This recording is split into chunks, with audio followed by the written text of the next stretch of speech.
Good evening, ladies and gentlemen, councillors and staff, and welcome to our agenda forum.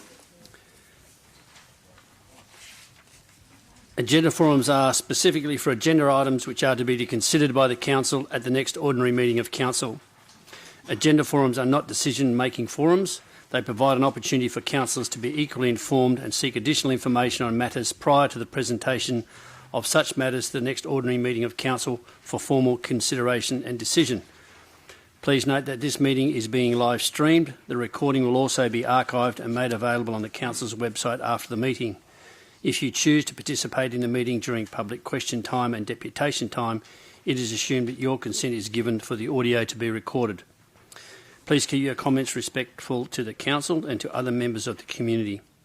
Visual images of the public will not be captured. Leave of absence, Mr. CEO. At this point in time, I have nil. Are there any others? Correct. No further, Mr. Mayor. Okay, apologies. I have an apologies from Councillor Podovnik. No other apologies? No other apologies. Okay.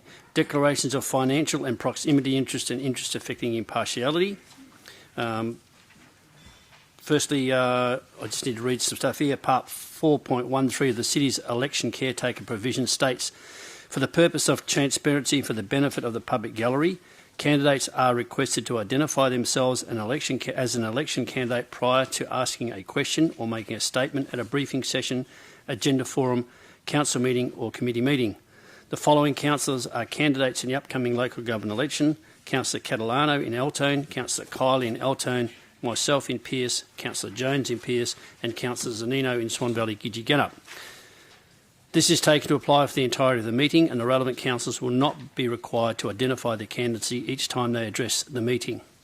Any other declarations, Mr. CEO? Mr. Mayor, we have some declarations. The first one is from Councillor Kiley. It's in relation to item 3.1, which is the Swan Valley Guildford Liquor Accord. It's an impartiality interest, as Councillor Kiley is an executive of the Guildford Association, may have contributed to a submission in relation to the item. Also from Councillor Kiley, item 5.2, which is the proposed parking bays in Water Street in Guildford. It's an interest of impartiality. As an executive of the Guildford Association, I may have contributed to submissions made in relation to the item. Declaration from Councillor Henderson in relation to item 4.7, the proposed single house outside of a building envelope on lot 2160, number 139 Litchfield Promenade, Janebrook, DA 69 of 2021. It's an impartiality interest as a previous work relationship with Mr. Calabrese, who was previously CEO of an association that I am a member of. Councillor Zanino in relation to item C14, which is the revocation motion of the proposed shop building, Lot 3, Strata, Lot 1, number 53, The Crescent in Midland, DA 280 of 21. That's an interest of impartiality as previous business partners owned the land on the Crescent, Midland. Thank you, Mr. CEO. Any further declarations from staff or councillors? No, thank you. That takes us to public question time. Questions relating to reports contained in the agenda. 5.1 questions of which notice has been given. I have nil. 5.2 questions without notice. Anyone in the gallery wishing to ask a question relating to items on the agenda? No, thank you. 6 reports and motions which previous notice has been given. Deputations in accordance with the procedures of public participation agenda forums. All requests for in-person deputations and submissions of written deputations were required by 3 p.m. Tuesday, October 5. All written deputations received by 5 p.m. Tuesday, October 5 were circulated with the preliminary agenda on Tuesday evening. Takes us to item 13.12. Councillors, you received a written deputation from the Upper Swan Residents Ratepayers Association in regards to modification of condition 6 of a transport depot at number 1370 Great Northern Highway, Upper Swan. 1313, which is a proposed house at lot 409 Liberté Crescent, Baskerville. All personal and written deputations have been withdrawn by those involved. Takes us now to part B, which first one is item 4.2, adoption of amendment number 194 to local planning scheme number 17. to modify Special Use Zone 24 Rosehill Gardens Estate, multiple properties in South Guildford, a number of deputations here, and the first one is from Mr Craig Ben-Porth, resident and member of the South Guildford Community Association. Against the recommendation, Mr Ben-Porth, if you're here, if you just come to the microphone, and if you just keep an eye on the counter up there, it'll tell you how you're going for your 5 minutes. There's one up there. Thank you. Thank you, Matt. I'm representing the South Guildford Community Association against the road. Just need to turn your microphone on. Press speak. Thank you. Okay, we're representing the South Guildford Community Association against the Rosehill Waters request for modifications and changes. The reasons include noise levels, community wellbeing, parking, infrastructure and facilities, traffic, property value, heritage and park protection. The developers were awarded the rights to develop the Rosehill estate with a well-proposed and agreed detailed structural plan and conditions. We have already seen variations, omissions, unrealistic requests passed, and now further requests to deviate from the initial structural plan for the purpose of financial gain. The developers are looking for any opportunity or loophole to limit their obligations and to increase their profits at the expense of the Rosehill estate, residents, Guildford community and Perth. Noise attenuation. They are claiming that the site is now less affected by the airport noise corridor, which is not the case. The initial runway is not being discontinued or moved, and flights on this one runway are planned to increase to more than double the amount on the runway in question. Reports from Herring Storer, the acoustic specialists who are employed by the developer,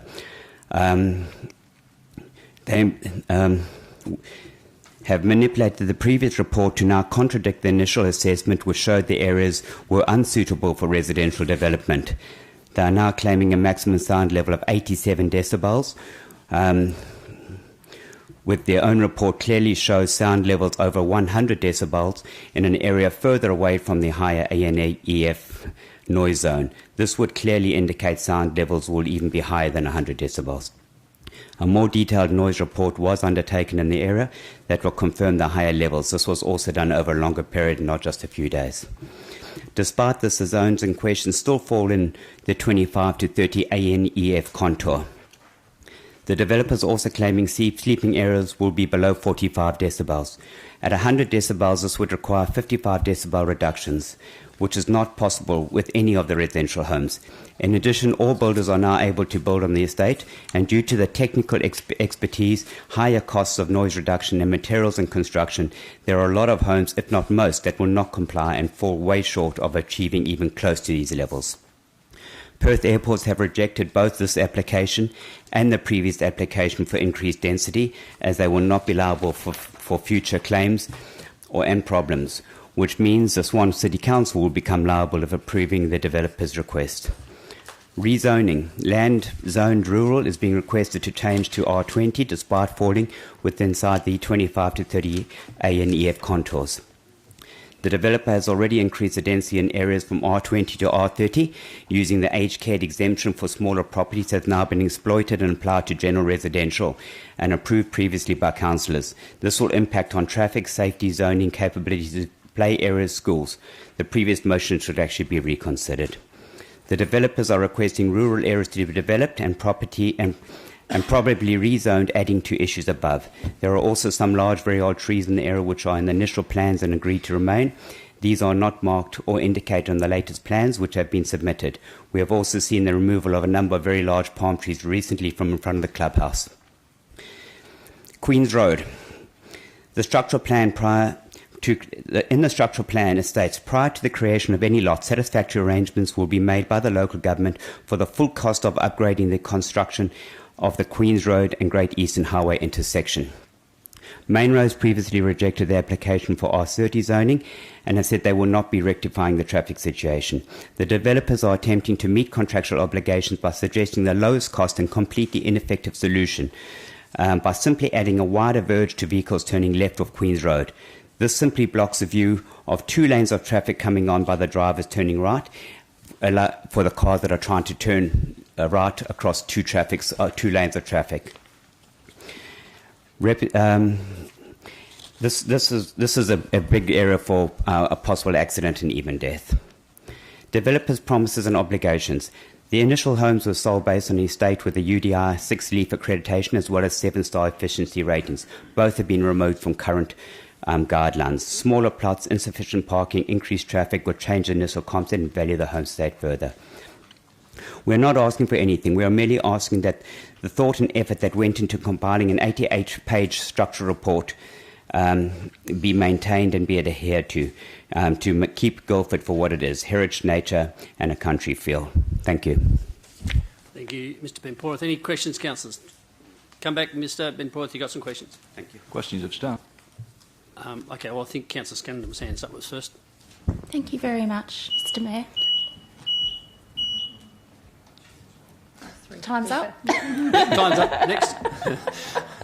Carry on, Councillor Scanlon. Thank you for coming in to speak to this item. I know it's been carrying on for the community for a long time. I just want to ask you something. In your objection that you submitted, you state that Main Roads has rejected the application and they said they will not be rectifying the traffic situation, apart from adding the wider verge out of Queen's Road, which is currently on hold. And the officers have responded to that to say that MRA does not object to the amendment. In your objection, you're saying that they do. Do you have that objection from Main Roads to send to councillors? In the previous report for the increased density, Main Roads put through the objection in terms of the traffic not being able to be maintained, and in the structural plan report it states that the obligation is for the Roseville developers to change the intersection prior to any further developments or added homes being added.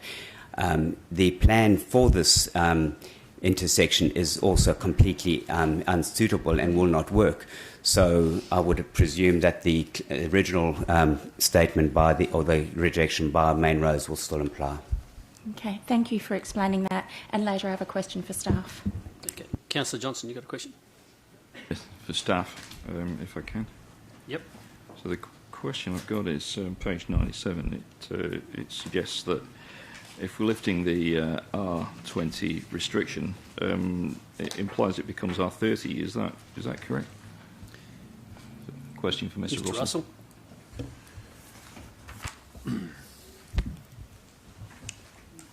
Through you, Mr Mayor, the important thing to note that the only change under this amendment is the change to condition 2 in the special use zone, which simply says the residential development should be at a maximum density of R20, and this is the change, except where land is below the 20 ANF exposure level, in which case the applicable density shall be in accordance with the Roseville Water Structure Plan. So what that means is that this amendment is eliminating the provision that restricts densities anywhere being greater than R20, and now where you still have land subject to the high noise contours, that provision will still apply. But where you have land that is not subject to those contours, then the structure plan, which is not part of this amendment, it's not part of this proposal, but it's the structure plan is pertinent to it. The structure plan can depict whatever density that a proponent wishes to put in the structure plan that ultimately may get approved by the WA Planning Commission. So that's the wording there. It just says, except otherwise depicted on a structure plan. So it may well be, we haven't got the structure plan, may well be the structure plan might depict it at R30. It could just as easily propose to change it subsequently to R40, or it could change it down to something less, etc. But the salient thing is that the textual provision is what we're dealing with, and what happens to the land that's not subject of it's the below the 20 ANF will depend on what the structure plan says. If it's R30 at the moment, it's R30, but it could change. So I guess the further question then is, it seems that we don't have sufficient information in this document to tell us what the effect is through change of zone. So we know it's no longer going to be R20. It could be something else. Don't we need to have a plan in here that shows us what the future, what the structure plan says in terms of zoning? Wouldn't that be Mr. Russell? a better way to do it? Through Mr Mayor, the structure at the current time, if I don't want the council to be at a loss for lack of clarity, the structure plan at the moment for this land, it's no longer restricted to R20, we'll have it at R30. Now, I understand that's with the Commission at the moment, I believe. But the point I was making there is, as we would well know, structure plans can be modified. Proponents frequently do seek to tweak, quite naturally, their structure plans to have their densities responding to market demands and other issues. So even if the thing is R30 at the moment, as it says, it doesn't necessarily mean subsequently, separate to this process, a proponent might seek to modify the structure plan, apply to modify, and it goes through the same process we're dealing with here to some extent. It will come back to us, it'll be advertised, it will come back to the council, it'll have been assessed, the council will make a recommendation, it will go to the commission. But it's R30 at the present time. But the provision here doesn't reference the R30 because it's not appropriate to do that. It's just simply saying it's no longer the land, that it's not subject to the 20 or below the 20 ANF, is no longer subject to a maximum of R20. Councillor, before we go, has anyone got any questions for Mr Ben Porter? So he's not standing there. It's okay. I think you can take a seat now. All right. If you need any clarification on that, I can also answer those questions. Well, I think we're going to ask some questions to staff now, so you can make yourself comfortable. Thank you very much. Go on, just a further question. So if Council and Mr Russell could turn to page 102, and this shows us the difference in the ANEF contours. So what it seems to be saying is that that increased white area in the map at the top of page 102, in fact, that entire white area, just about that entire white area inside that blue boundary there, will go from R20 to R30. Is that correct? Mr Russell? That's in essence what will be permitted, yes. Councillor Scanlon, you had a question, staff. Yes, I do. Thank you. Through you, I'd just like to ask staff, firstly, where the application, the motion for the City of Swan to write to Main Roads to fulfil the criteria of the intersection upgrade that Rosehill contributed to, where that letter is, that, does that make sense? We recently passed a motion from Councillor Johnson to write to Main Roads to ask for the intersection to be upgraded, which is part of the original application. Mr Coaten? Yes, and we've written to Main Roads, and that letter is at Main Roads, I know for a fact, because one of the staff has rung me up and spoken to me about it, but we haven't had a response yet. So we don't yet know how the intersection upgrade is going to be fulfilled, which is part of the criteria of the original application. Is that correct? Mr Coaten? Well, the original application has been dealt with. The issue is how is the city going to how's the city going to undertake the work at that intersection? So staff had proposed a design based on council's previous resolutions, and at the last meeting, or a couple of meetings ago, council resolved to write to Main Roads requesting traffic signals at that intersection. So the matter of what treatment is going to be there hasn't been resolved. That will need to come back to council when we get a response from Main Roads. Okay, thank you, Mr Councillor Coaten. Thank you, Mayor. Through you, question to staff. In respect of the traffic in that whole South Guildford area, are there any other plans on the books, any other proposed exit from that whole area than the current points of exit that are there in existence now? Any other plans to look at any other exit point? Mr Russell or Mr Coaten? Thank you, Mr Mayor. Through you. No, the access arrangements for the estate are as per the structure plan, so that's what we're dealing with at the present time. Obviously, the road goes out eventually where it does, but all we're dealing with here is under this amendment, the density change. The structure plan has the connections it has. The structure plan hasn't proposed any other connections, so the answer to that effectively is no, this is what we're dealing with. Further question? Yeah, further question, Mayor. Mr Coaten, you said you had a conversation with Main Roads. What was their reaction to the thought of having a set of traffic lights at the intersection of Queen's Road and Great Eastern Highway? Main Roads haven't formally responded to us on that matter, so I think it's probably best to wait till we get a formal written response. Councillor John, you got another question? Thanks, Mr Mayor. Yeah, another question to planning staff. In terms of the difference in density between R30 and R20, so does R30 mean that there's a 50% greater number of lots in the area? Is that correct, or is it some other percentage?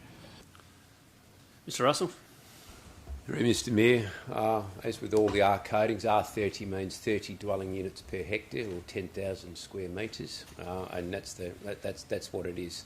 So the density, where we've got the prefix residential, R20, 20 dwelling units per hectare, or 10,000 square metres, and so forth.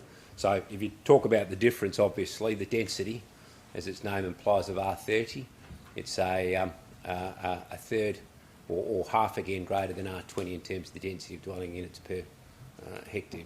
The lot sizes, by reference, they change a little bit, but in terms of the current R coding, you're talking about the R20, the minimum is 350 square metres, with an average lot size of 450 square metres. This is for single dwellings, which is mostly what we're dealing with here. R30, the difference is a minimum of 260 and an average of 300. So when we talk about the broad density coding, as outlined at the instance there, then that gives you the broad density of numbers of dwelling units. In terms of on the ground, in terms of the sort of lot sizes, those are as per the R codes under 2021. That's a very comprehensive answer. So I think what that's going to mean for this particular location is about half of the site is going to have at least a 50% increase in dwellings. So I'm guessing that means that the total site is going to have the total Rose Hill is likely to have a 25% increase in lots, which obviously would lead to knock-on effects in terms of traffic. Is that right? Mr Russell?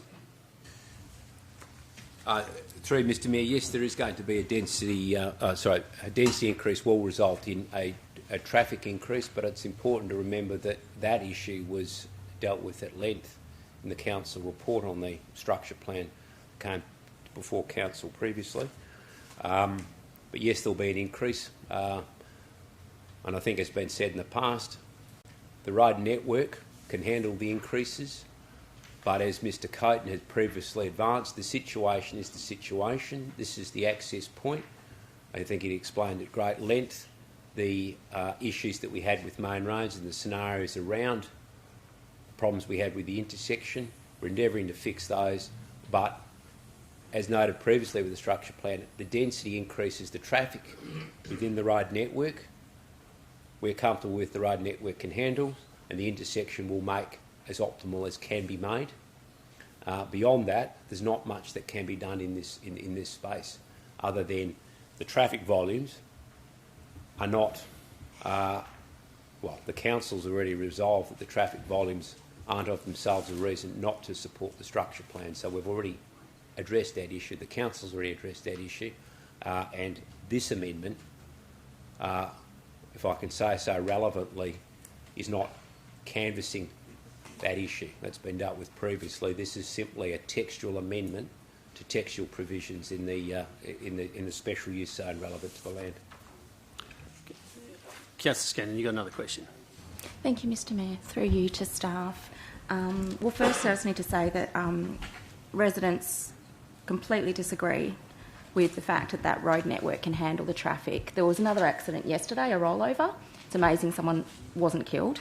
There's been many accidents at that intersection, and I completely disagree with the road network being capable of handling more traffic. I just had to say that from my community's perspective. And my question is, legally in a planning framework, I want to know whether we can defer this item until the criteria from the original approval is fulfilled of that intersection. Mr Russell? The regulations that apply to local planning schemes stipulate a time frame for the council post the finalisation of the public advertising period to take a position as to whether it supports the amendment, supports it with modifications, or doesn't support it. If you're asking me what the legal ramifications are, look, I imagine what might happen is that potentially the proponent of the amendment may well make inquiries with the Minister as to the city's failure to have made taken a position on the amendment. Other than that, I suppose if the council sees fit to not make a decision to defer it, it can do so. But there is a time frame around that in terms of making a recommendation. Whether or not we get taken to task by the department or the Minister, I don't know. Sorry, just to follow on, what is that time frame for this particular amendment? Through Mr Mayor, it's 60 days post the completion of the advertising to present an item back for the council to make a resolution on the amendment. Sorry, when was that? Sorry. 60 days. I'm sorry, I beg your pardon. When was the advertising finished?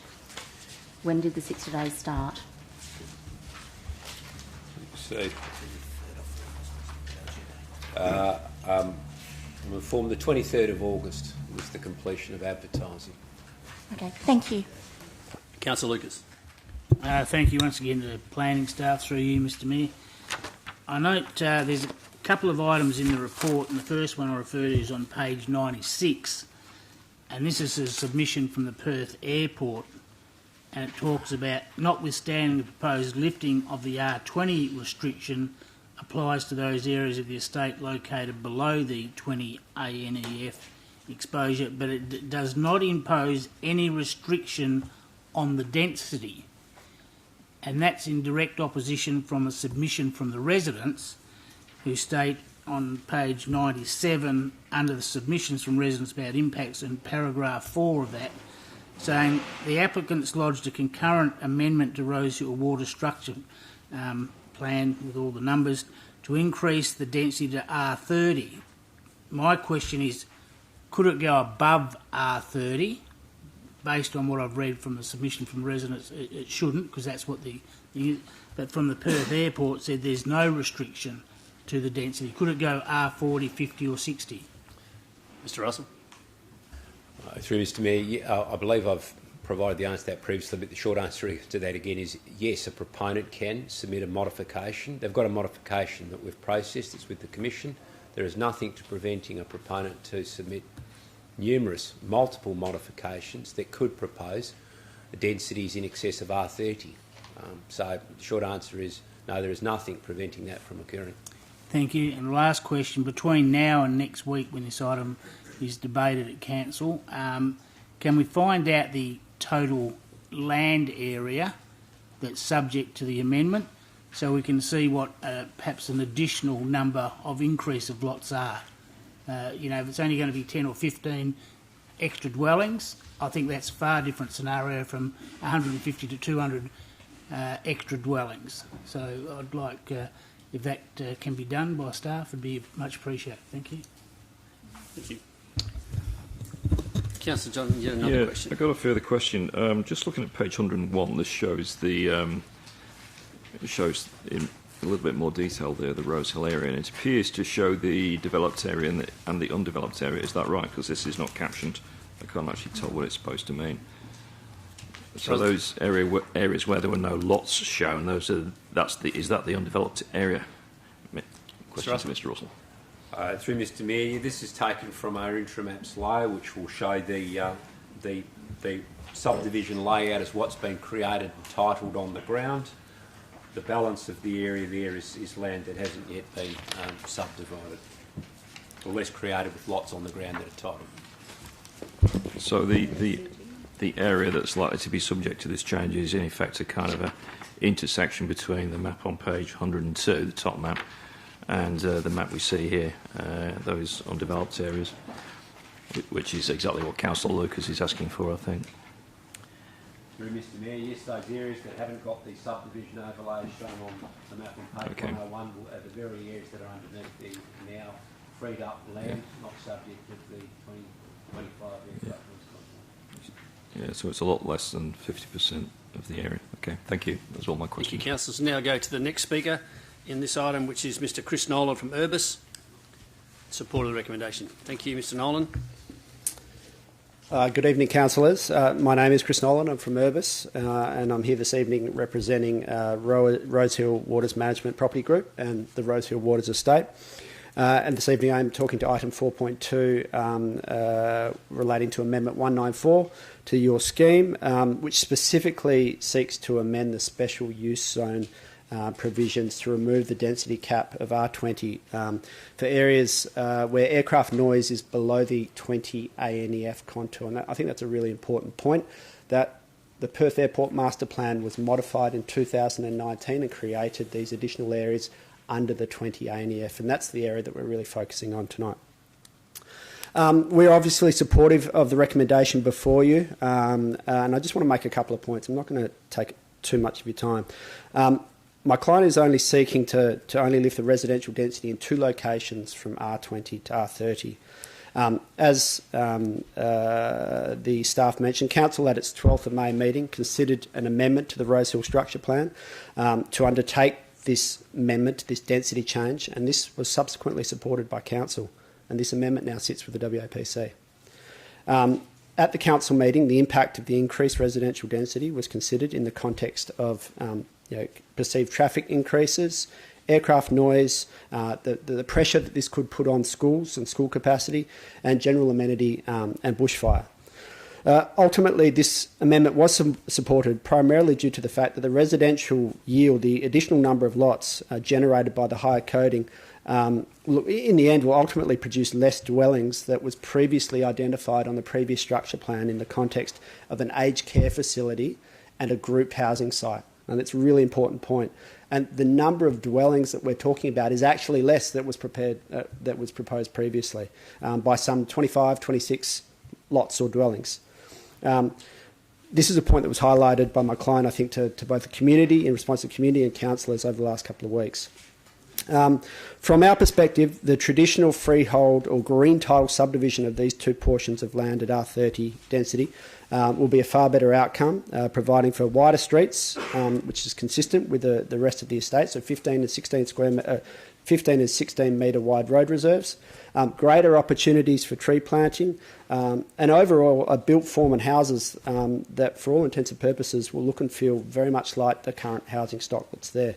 All new dwellings will need to provide 2 car bays on site, and the wider road reserves, as opposed to the smaller roadways that were proposed previously, will provide for greater opportunities for on-street parking, which is something that's been raised by the community. I do also want to raise a couple of other points that were raised during the advertising period and raised by some of the councillors this evening. This amendment is completely separate from the separate planning process that's happening north of West Parade. That is a separate process. Probably, to be honest, it is a little bit more complicated than this in terms of heritage and green space and the like, but that's not been considered here. Yes, the original intent was to provide an aged care facility over one of the now identified R30 sites by the previous project owners. Such a facility, however, was never approved. There was never a DA. And the new owners of the project were of the view that the site in question just wasn't appropriate for aged care for a variety of reasons, and their preference is for traditional subdivision. In relation to the Queens Road Great Eastern Highway intersection, I think it is outlined in the report, but in 2016 the former owner of the project prepared a design for that intersection and made a financial contribution to the city for that upgrade. In principle, that design was agreed to. In principle, Main Roads were happy. As has been discussed, I guess it's about now when you actually get on with the upgrade of that piece of work. In terms of the acoustic requirements, in terms of these new dwellings, the same level of noise attenuation and testing and approval for the R30, for what's happened for the R20, will apply to the R30. And our client's really comfortable that can be managed. In conclusion, we're of the view that the scheme amendment and the previously considered structure plan amendment will facilitate a small amount of housing diversity in the Rosehill Waters estate, which should, in short, open up the estate to other household types, not just the traditional mum and dad and 2 kids. So that houses, there could be a little bit of demographic diversity there, which we think is a great thing. That's all I really want to cover off tonight. I'm more than happy to answer questions. Okay. Councillor Richardson, you're first. Thank you, Mr Mayor. Thanks, Chris, very much. Just a quick question then. What are the number of dwellings proposed in that particular estate then? In the overall estate, or the 2 areas that we're talking You can about? break it into both, so total? So the 2 areas that we're talking about, previously what was identified as aged care had 90, now we're talking 65 or thereabouts. The grouped housing site, that corner site, previously had 42, and now we're talking about 38. Primarily in that instance because we're moving away from a group dwelling scenario that allows for smaller roads and smaller lots to traditional greenfield R30 subdivision. Just one more question. And when did those numbers change then prior to it being discussed at council? Those numbers changed. You said it was less than 20, you had here less dwellings, less than the 26 previously. So that was what was presented in terms of the structure plan amendment. Okay. These numbers were generally put forward back in May. May. Okay, thanks. Councillor Scanlon. Thank you, Mr Mayor. Thanks for coming in to present to us tonight. I do appreciate your time. And I've just got a couple of questions for you. Now, you talked about this providing greater diversity for our community. Yep. However, taking away aged care and taking away the grouped housing, how is that improving the diversity? Well, instead of probably the traditional 4x2 dwellings, which is the majority of this estate, this may more accommodate for 3x1s and maybe singles and couples. That's what I meant from diversity. Okay, great, Yep. thank you. And in terms of the aged care, the new owner looked at that in a lot of detail, but felt, and that's their prerogative, felt that the site didn't really lend itself to that type of housing. Okay, thank you. So this is an opportunity for more people to come into the estate. And could I ask you if you would suspect if there's more single occupancy, more houses with single occupants of perhaps a working age group, they might need a car. This amendment could bring, and I do believe it will bring, more cars into the area which is already under pressure. Would you agree? Look, what I'd say, and to kind of reiterate what staff said, yes, don't deny in terms of an increase. Yes, there'll be an increase, and take your point in terms of the type of dwellings, the type of people in there, and the number of car trips. But what we're saying is that increase is going to be marginal, and in the context of the road network as approved by the structure plan, as in part of it is built, that technically that road network can sustain that marginal increase. How do you know that? I'm not a traffic engineer, but we've had traffic engineers that have written reports. Your traffic engineers have signed off on those reports. So there's Australian standards around volumes and intersections and the like, and they seem comfortable with it. I'd suggest you go down at peak hour and try turning out of that estate onto Great Eastern Highway or onto East Street. Are you talking about the Queen's Chancellor, Road? if you've got any more questions, you're not going to debate and this. That intersection. Look, but in that context, we have made a contribution. We have made our financial contribution. There was discussion at the time that the developer actually doing the physical works. It was agreed that a financial contribution was the way to go. From the developer's perspective, I guess how much more can we do? Yeah, okay. And I do have just a follow-on question with that. Would the developer consider an additional financial contribution to that intersection, given the greater number of cars that will be coming in with this amendment? Potentially, that would be up to Main Roads and whether or not they felt that something bigger was required than what we've provided to previously. So we may, would you agree, we may not be able to decide that until we know the intersection upgrade then? At this stage, well, ultimately that's a call for Main Roads. Yeah. Thank you Councillor very Keller, much for you're next. answering my questions. Thank you. What's your estimate of the extra numbers of people with this new plan? Because, I mean, it's all very well reduction in house buildings or whatever, buildings, but how many I would extra suggest people? that within less buildings, the aged care, a lot of it would have been single person. This might have, 2 people, might not be the full, the family of 4. So I have you actually done think the any number of calculations? dwelling, I think the number of people will be comparable. Have you done calculations? No. Off the top of my head, no. Not here. Okay, all right. And I just wanted a bit more information about the financial contribution you made to Main Roads. I mean, what was that actually for? Sorry, I might have missed this. It might have gone on earlier or something. But So the intersection upgrade to Queens oh, Road. is this for the extra bit of verge or whatever that you had? There was an intersection design that I believe hasn't been fully upgraded. Oh, it hasn't and been. there was a financial contribution that was made by the previous developer.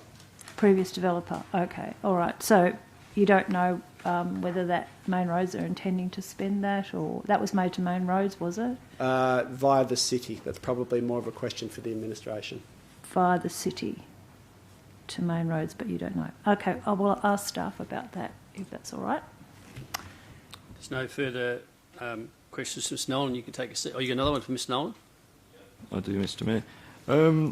My question is, looking at this, it's a textual change to the special use conditions, and wouldn't it have been easier to make this change in the previous amendment to the structure plan? Because then you wouldn't have councillors asking all these questions. So Why was this textual change not included in the previous amendment? The previous structure plan amendment, Yeah, that's referenced structure- here, 12th of May. the 12th of May. No, not that one. Sorry, there's a previous So- one mentioned. So to the initiation of this scheme amendment to remove the R20 and the structure plan amendment were considered, if you will, concurrently on the 12th of May. Okay. All right, I understand. And are we going to be expecting another structure plan after this that in some way changes the structure plan, increases the density in some way? No, in terms of the ANEF contours and the Perth Master Plan, that's it. In terms of in terms of less than the 20 ANEF, everything is above, so you cannot be going over R20, and that's guided by the state planning policy. All right. So we're not going to get another structure plan amendment then for No. these areas that To are bump this to undeveloped? R40 or R60, absolutely not. Okay. All right. Thank you. Councillor Catalano. Just a quick. It's just a. What's the motivation for actually changing it from the aged care to this current proposal for these? Given that you've got less buildings going on there, so I'm just curious now. What's the motivation behind this whole change? Look, I can't speak on behalf of my client. Remember that there was a former owner of the project and a former developer. There is a new owner and new developer. The aged persons was identified on the structure plan as part of the old developer. The new developer is now in place and has a view that the site in question doesn't lend itself and is not appropriate for aged persons. That's their view, and wants to do an alternative form of residential development. So, in terms of drivers, I can't speak on behalf of my client. Okay. Take the last question from Councillor Colley. We need to move on. We've been a long time on this one, Councillor. Yeah, thank you. I'm just interested in. I've just gone to satellite maps and north of West Parade and south of Lautour Street. There's actually some roads actually drawn on there when there's, I don't believe, a structure plan in place for the area.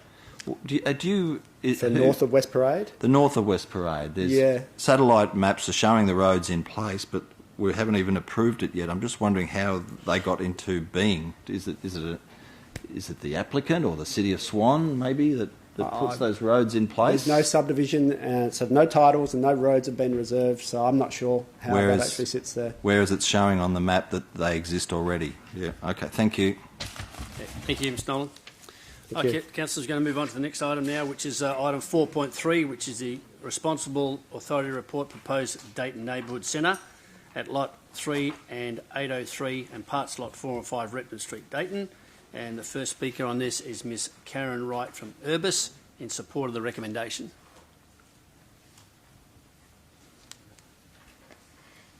Good evening, Mr Mayor, elected members and staff. Thanks for the opportunity to address this item in relation to the Dayton Neighbourhood Centre and the City's Responsible Authority Report. I'm the Regional Director at Urbis, and I'm also here with our client, James Galuccio, Stan Horseman and Lydia Perisic. I think most of you are aware that we have been working on this project for quite some time, for the last sort of 5-6 years. So if there's any questions, we're all here tonight as a team to be able to respond to those. You may also recall that we were here in July talking to you in support of the structure plan modifications, which were supported unanimously. So thank you for that support.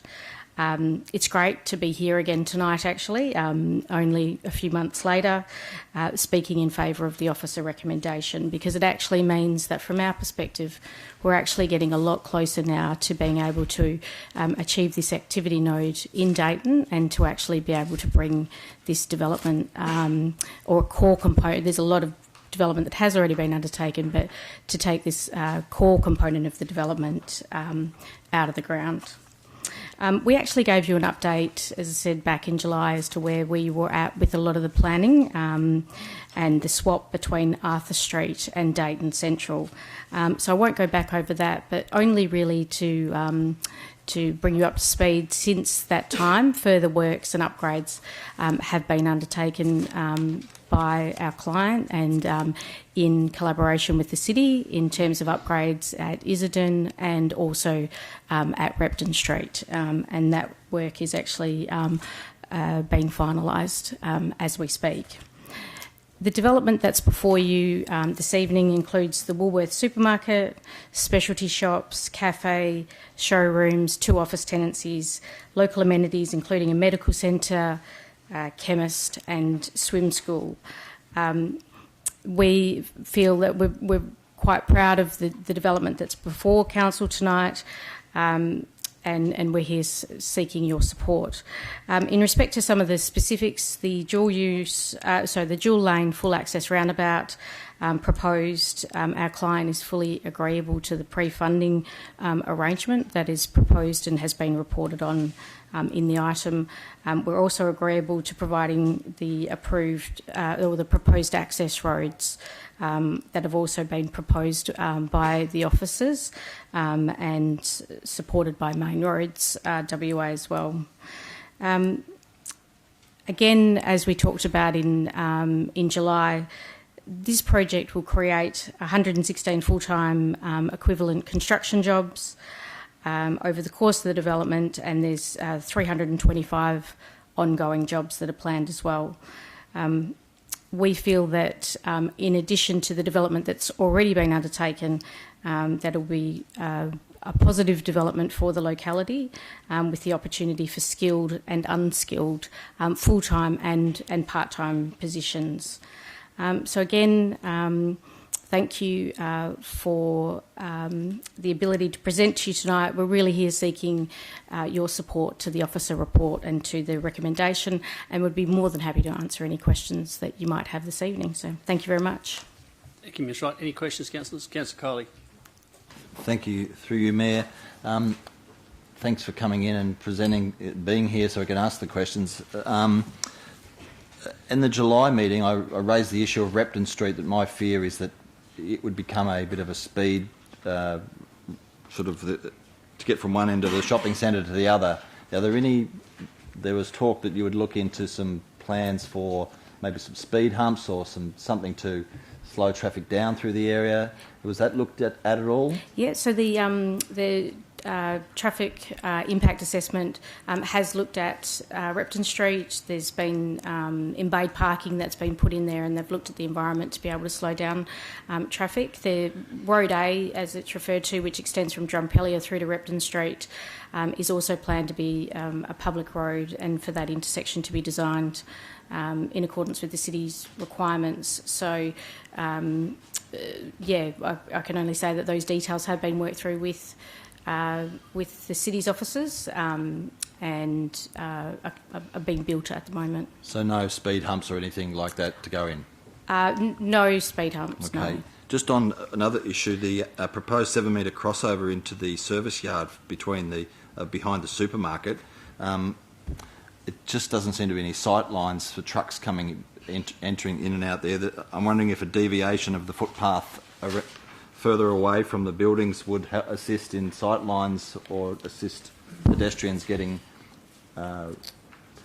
issues between pedestrians crossing on the footpath. And it's just a minor issue, I know, but it's just when you're wheeling a pram or a supermarket trolley along and a truck is coming through, I don't think there's any. Maybe a deviation in the footpath might be something that could be looked at. Okay. We can discuss that with the city's officers. All of the engineering standards have been, I suppose, addressed in the detailed design. Swept paths have been applied to the development. It hasn't been raised at a technical level, but we can if it's necessary. Okay, and the other one was the provision of shade in the car park. I mean, there's provision for some trees in certain areas of the car park, but not in others. I'm wondering why is there trees in some areas but not others? In meeting the city's requirements, we will still be required to prepare a landscape master plan over the development. So that is, something that we could look at that time. But we have met, I suppose, what we understand for this level of detail, the city's requirements. But there's the plans would show the concrete formwork for the car park. I don't think there's any provision there for anywhere to put or to retrofit any trees in. So I'm just a little bit concerned about that. And the last thing, walkable pathways from the east, because the pedestrian moving will basically all be from the east to the shopping centre. I'm just concerned, is there pathways to get across Isildon through Repton into the supermarket?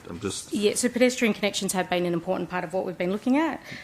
So essentially the connection pretty close to the where Vivid Chase comes out on Isildon, there is a direct connection, basically follows the northern part of the Woolworths, and then there are pedestrian connections also proposed through the public open space as well.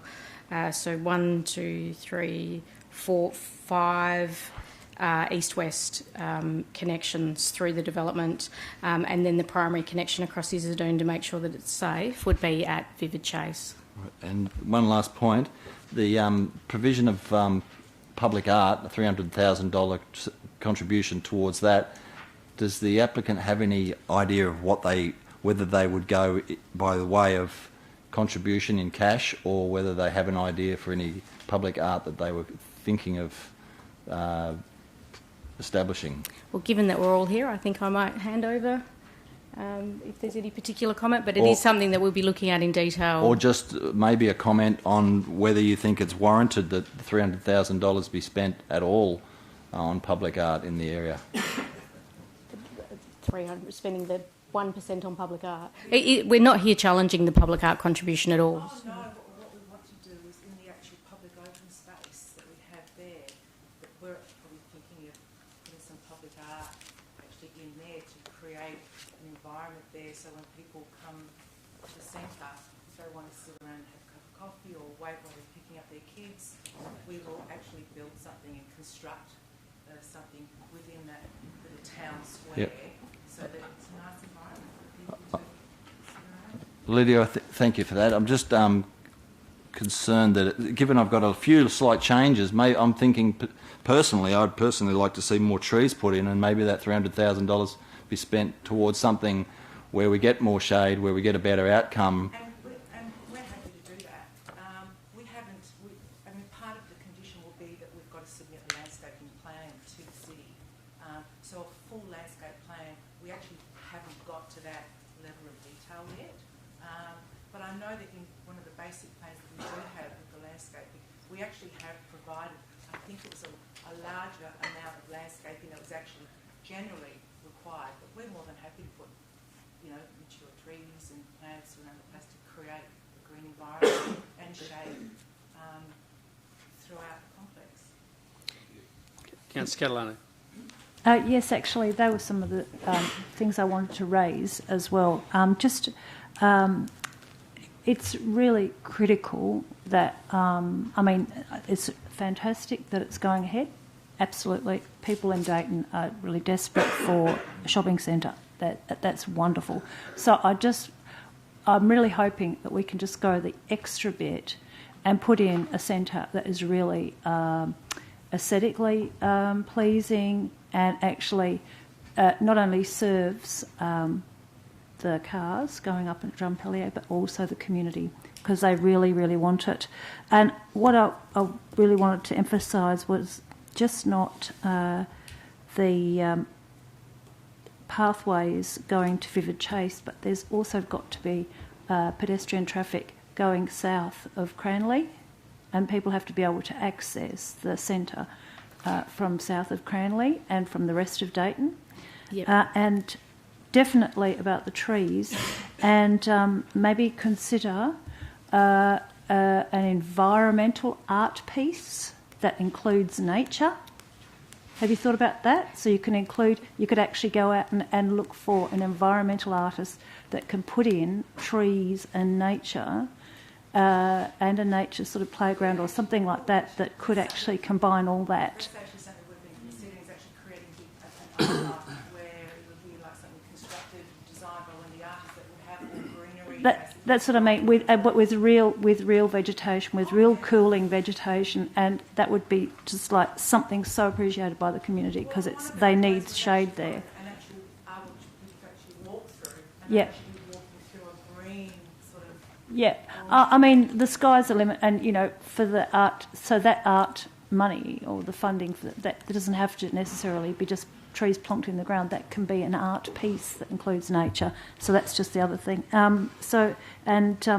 Definitely, like you to consider the traffic calming on Repton. Definitely needs. Otherwise, it just becomes a racetrack and people can't walk around. So that's what I wanted to just bring and reinforce those things that Councillor Kiley was talking about on behalf of the people who actually live and reside in Dayton. Thank you. Councillor Richard, you got a question? Thank you, Mr Mayor. Just a quick question. Thanks very much for the presentation. Just a practical question about the car stacking, the 8 car stacking behind the supermarket. Not sure for the click and collect? Yeah. Mm-hmm. So as a practical one with clicks and collects, but I have a bigger car, you've got the cars, they're not in a position to back in where they normally do. You've got them lined up, well, not you, but the design is whereby you have to try and get in and park. They're not where you back up and load up the groceries. So the way that it's designed here, you've got 2 rows of cars. So you go, you basically you go in and out in a forward motion. So you do. I'm just wondering about the distance to be able to turn around in that space and get out, because the last car in, closest to the building, how does that car turn around and get out? So that's a double lane to come in and then extend. It is a double lane? Yeah. But how would I turn if I was that last car on Drumpellier Drive side? If I was the first car next to the building in the top row of parking, how would I get out? I can't turn. Do you want me to show them? Yeah, could you? Because the plan that I'm looking at, you just come out the forward and you can go. Yeah. So you've got your 8 car stacking. Find that car there in a large. How do I turn to get out? Oh no, you keep going forward. Oh, what's that through? It's a drive-through. That's undercover. So that's undercover. That's just a drive-through section. Exactly. You go through and then you come forward. Yeah. So you basically, nobody turns around. You keep coming forward. Okay. And the idea is that you're actually in a sort of a porta kosher environment where you're all undercover. The staff then actually load the groceries. So I'll come to the back. Is there room between cars to be able to lift your boot up and be able to stack between those cars? Absolutely. Yep. So that's. It's probably the the newest Woolworths design in I think I terms read of that and saw that on their plan, but I Yeah. didn't know how that on affected the that. on contemporary click and collect. Yeah. Okay. Is that based on small car sedan size, or what's the length for those car parking? Well, Base. I think it looks to me like they're just based on average, like it would just be based on an average car length. Mm-hmm. But the fact that it has 2, 4, 6, 8, 10, 12, so six cars lined up on both sides. So there's a 12. So 2 in the green undercover area as well allows for. Exactly. Okay, it just wasn't shown on there. That's also clarified. Oh, well, if that is it, it's very faint. But Yeah, it is quite Thank you. faint. You're right, but the idea is that two can sit there, so that when you come in and you actually have the time and you let them know that you're there, and then come through and then do the pickup. Thank you for clarifying that. No worries. Sorry, I couldn't get there. Yeah, you can't turn around. Yeah, you can't turn around. Okay. Thank you, Ms. Wright. Councillor Scanlon, I'll take your last question. Actually, it's not for you. My apologies. That's okay. It's a point for the Mayor. Mr Mayor, I'd just like to ask you a question. I'd like to ask if it's considered a breach of our code of conduct for other councillors to consistently laugh and smirk when certain female councillors speak in chambers. Is that a breach of our code of conduct? Does it show disrespect to other councillors? Probably, but I have no idea what you're talking about.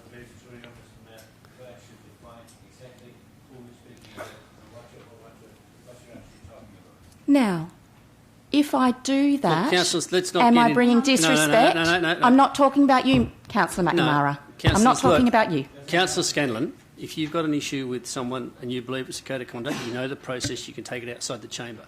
It's not here for us to deal with tonight. So I'm going to move on Okay, with the I'd like them to deputation. stop doing it tonight, please. Thank you. That takes care of...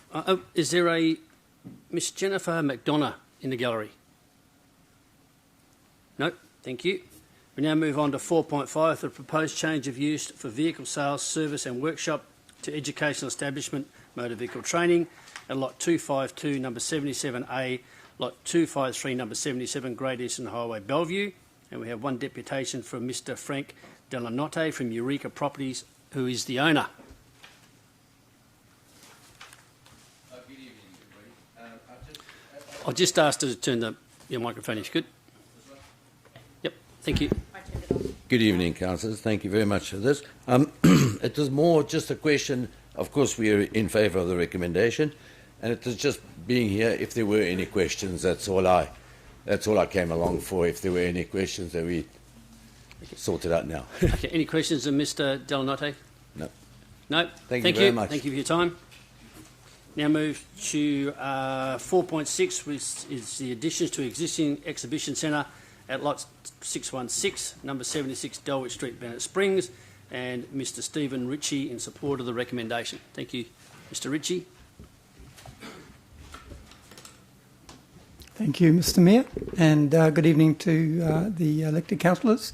My name is Steve Ritchie, although I'm better known in the local community in my capacity managing the Sacred India Gallery as Shri. Myself and a colleague purchased our property in 2002, so I've been a landowner and ratepayer in the city for the best part of 20 years. Our property is in Bennett Springs. It's adjoining Whiteman Park. We're on 5 acres. It's quite scenic, and we set out from the onset on our property to establish a community arts centre to contribute to cultural enrichment in the City of Swan region. India is a big part of my life in my vocational capacity as a Hare Krishna monk. I regularly journey to India, and so myself and my colleagues, we set out to create a space where we could share some of the vibrant elements of the spiritual culture of India in our gallery space. It's a grassroots project. We operate the gallery with a team of volunteers. We conduct tours, which are open to the public, and we also do group tours for local seniors groups, community groups, and school groups as well. We had 50 Year 5s from Caversham Primary School through recently, so it's very much a vibrant community space. We also have a very strong alliance with Swan Valley Tourism. We're linked in with the Swan Valley Visitors Centre, and in fact, Scott Fleming from the Visitors Centre has described our gallery as the hidden jewel of the Swan Valley. So we're very active in promoting the Swan Valley region as well. So we were initially approved by the city in 2007 as a home gallery, and then in 2017 our usage approval was upgraded to that of exhibition centre. So I do want to stress to the members tonight that the application before council does not include or involve any change of use or any further usage upgrade. We are an existing exhibition centre. But our application does involve some additions we'd like to make to extend our exhibition space. We'd like to have an additional space where we can have temporary exhibitions by local artists from all backgrounds and all levels of artistic experience. And our application also includes some additional public amenities such as universal access toilet facilities to improve our facilities. We've worked extensively with a range of professional consultants to form our design, and we've also engaged extensively with the city's planning department to deal with any technical issues, regulatory issues. We believe we've addressed those. Our application was referred to Metronet and the WAPC, and they didn't have any concerns or any issues to raise. In fact, I personally am a member of the Landowners Reference Group established by Metronet for our precinct, where we're looking at having an input for the development of the local structure plan for our precinct. So I'd like to thank especially the planning officers involved, and I'd also like to personally thank Philip Russell for his involvement in progressing the application to this point, and I'd like to call on all of your support for the planning recommendation of approval for our application. And I make myself available for any questions that any of the council members may have. Thank you, Mr Ritchie, and councillors, if you haven't been, it's very well worth a visit, I can tell you right now. Councillor Kiley. Thank you, Mayor. Sri, thanks for coming in and telling us about Sacred India. I'm just interested in the conditions that are imposed on the approval, and wondered whether there's any celebration or event that might warrant you opening beyond 6 p.m. at any certain time during the year. Yes, so thank you very much for your question. Andrew's referring to the voluntary constraints we're willing to put on our opening hours to coincide with, correspond with Whiteman Park opening hours with regard to bushfire evacuation access. So we've discussed this at length, and if we were to be holding any such event outside of those hours, we will take the approach of using local community centre facilities, which are readily accessible in our area. There's a centre in Dayton and also in Caversham, which we would use as alternative venues outside of those hours.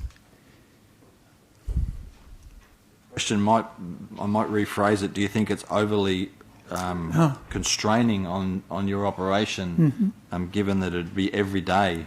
And are there certain religious festivals or something where you think it might go beyond that? Would need to, in your view? Well, we've taken the perspective that if DFS was strong on the point that we require a second egress from the property, and our option is through Whiteman Park, that we will voluntarily comply with that restriction of hours. We would see that in the future there may be other options of egress from the property as the area develops, because that's going to have to come up with any proposal for the area to develop as proposed by Metronet as an urban area. So at some point we may seek amendment in a circumstance where we have an alternative egress. Any further questions of Mr Ritchie? Anyone? No. Okay, Councillor Coley, question to staff. Through you, Mayor, just in terms of the conditions, is that something we could include in the conditions that if in the future there are alternative egress points available through a future structure plan for the area that we could extend the hours of operation? Mr. Russell. Through you, Mr. Mayor. Look, that would be more in the nature of an advice note. Look, council, as council well knows, it can't predetermine or predicate what circumstances might be in the future, and neither does it need to. As the gentleman has alluded to, this area will be subject of a structure plan. It's in fact already subject of a structure plan in the making, hasn't yet been released for public comment. As it's developed up with a future train station and the rest of it, the road network is going to change. There might be new road connections, so there may well be every instances where the capacity for an alternate means of road access beyond what is there at the present time is available. And then, of course, if it suits the proponent at that point, there is absolutely nothing to prevent them subsequently, either on this application or by that point in time, they might be looking at redeveloping or expanding on this site or something else. They're free to lodge an amendment or a new application, and we'll address the road access and fire access circumstances at the time. So it's really superfluous. We accept the notion that things could change in time. I don't think we would need to. You'd put it in as an advice note if you wanted to, at best. The follow-up, Mayor, on condition number 2, in terms of visitation days where the fire danger rating is rated severe or higher, is that a rating that's given in the previous day? Because I assume that if you're open in the morning and the day's fine, and suddenly halfway through the day it's becoming severe, do they have to close? Does that need to be clarified in that condition? Mr. Russell. Well, look, that's a good point. As far as I'm aware, the bush, and there'll be others in this chamber that know far better than I, but if it's not done on a fire rating the night before, it may well be done in the morning. Certainly if the rating is greater than the extreme, then the operation of that condition would be that, well, we're not opening. So hopefully you'd be in a position before you would normally open in the morning to understand whether the day's fire conditions would be greater than extreme, and you take the requirements under this condition accordingly. There's no other questions. Thank you, Mr. Ritchie. Thank you. Councillors now move to 4.7, which is the proposed single house outside of building envelope at lot 2160, number 139, Litchfield Promenade, Janebrook. And the first speaker on this is Mr. Sam Calabrese, who is a neighbour speaking against the recommendation.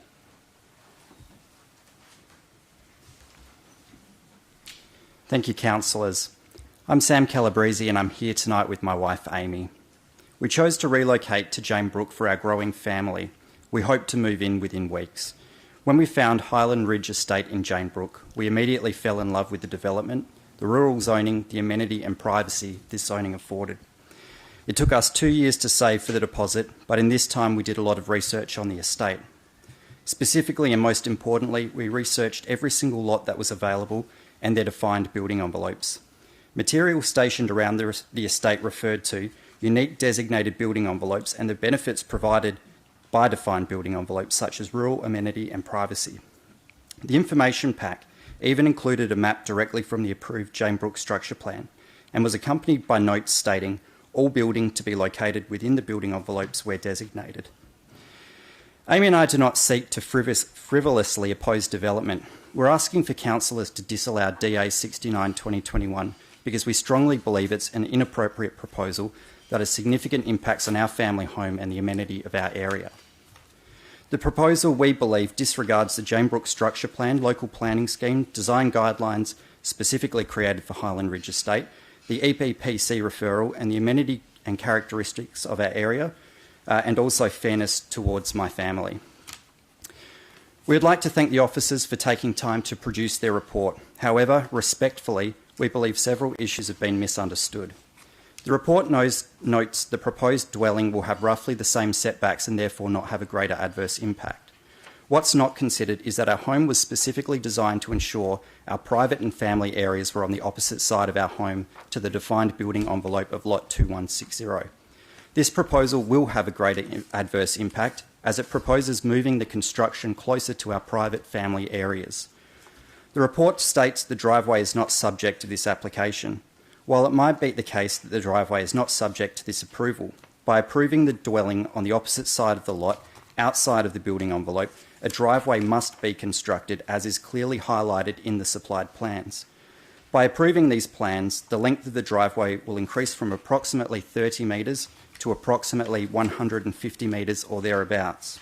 The gravel driveway is proposed to be constructed primarily along our boundary fence, outside our children's rooms and living and dining areas. It effectively surrounds our home to the north and east by Litchfield Promenade, the local road, and to the west by a long gravel driveway which hardly maintains the rural characteristics and amenity of the area. A gravel driveway that long, at approximately 8 kilometres an hour, would take a car close to a minute to get from the bottom of the gate to the garage. The gravel driveway will create noise that would have not otherwise been a factor. The incline will make this noise worse. It will kick up dust and have car lights shining into our children's bedrooms and family areas. The report states it does not consider the proposed dwelling will have a greater adverse impact on views. Respectfully, we're not opposing this proposal on the basis of skyline views. We specifically made our purchasing decision based on the thorough planning work that went into the defined building envelopes and designed our home to ensure our private and family areas were located on the opposite side of the defined building envelope of Lot 2160. This proposal erodes the privacy and amenity we designed our home and a family around and was expertly planned when the estate was created. The only proposal being put forward on the basis of maximising views is DA 69/2021 to the detriment of our family and the amenity of our state. The applicant's submission states the plan is to relocate as far away as practical from the Perth-Adelaide highway. The location of this highway is well known and referenced in all promotional material. It's a consideration that should have been factored in prior to purchasing land. The applicant also lists the location of the defined building envelope being in a gully as a reason to move the development. The EPBC referral for the estate subdivision specifically states the envelopes presented here represent the best compromise between construction feasibility and environmental protection. The envelopes were not planned and designed on a whim. They were clearly designed to be equitable, fair for everyone and provide privacy and amenity that comes along with the rural characteristics of the area. The applicant states a reduced cost of earthworks. We had our own due diligence before purchasing to ensure that this was factored into any costs. The applicant states that moving will reduce disruption to the environment, but the own submission suggests that building outside of the envelope will increase the footprint. A gravel driveway of approximately 150 metres is planned, which will have a further impact of 450 square metres of land, and the designated building envelope will also be cleared in future for a shed. Thank you for your time, councillors, and I would be more than happy to host councillors at our block to show firsthand the impacts this would have. Councillors, any questions of Mr Calabresi? Councillor Scanlon. Thank you, Mr Mayor. Thank you so much for coming in and explaining the situation to us. I really appreciate the deputation and how this will impact your life. What I'd like to know is a little bit about the driveway and how that's going to impact you. Now, may I ask, are you number 147? We're 135. 135, my apologies, I was looking at Sorry, the property. that's No, numbers it was my everywhere fault. today. It's fine. Now, so I'm looking at a map right now, and it looks like along the boundary there's currently trees on the subject lot. Yeah. So it'd be the removal of those trees and the driveway, or? I'm uncertain. There's quite a distance. I think we roughly calculated close to 100 metres where the driveway would be along or run parallel to the boundary fence. There are sections of that where there are no trees. So I believe from the designs we've seen, the driveway weaves through some trees at the bottom and then runs along sort of an unencumbered fence. Okay. So, but it'll go alongside your property. That's right. It'll be along that boundary, really. Yeah, past those, the boundary where children's bedrooms and our family areas are. Yeah, absolutely. Okay, thank you so much. Thought I might have had another question, but I'll come back if I do. Thank you very much also for the offer to come and see the property. I'd like to do that. No worries, thank you. And sorry for speaking so fast. I hope some of that sunk in. Councillor Galano. Thank you. Is there anything that you think would mitigate or ameliorate the sort of dust and the lights and the noise from cars travelling up and down that? Is there anything you think that might be able to make it less? Thank you for the question. Amy and I did have a think about this, but due to the location of the proposed building outside of the envelope, it has moved from one end of the lot to the complete opposite end. And I think just due to the proximity between the road and the driveway and where the house garage is, I'm not sure there can be anything done to reduce the impact of a driveway. It is, as we've sort of roughly pegged out, about 150 metres long, which is very significant. Councillor Johnson. Yeah, thanks, Mr. Mayor. Yeah, my question is this. I think in your deputation, what you said was that you've relied upon the building envelope of your neighbour's property when you bought your property and when you designed your house. Is that right? Yes, that's right. So the building envelopes were obviously highlighted in the promotional material. So if you've been up to the area, there's billboards with the lots, and they do make specific mention of the unique designated building envelopes as part of it.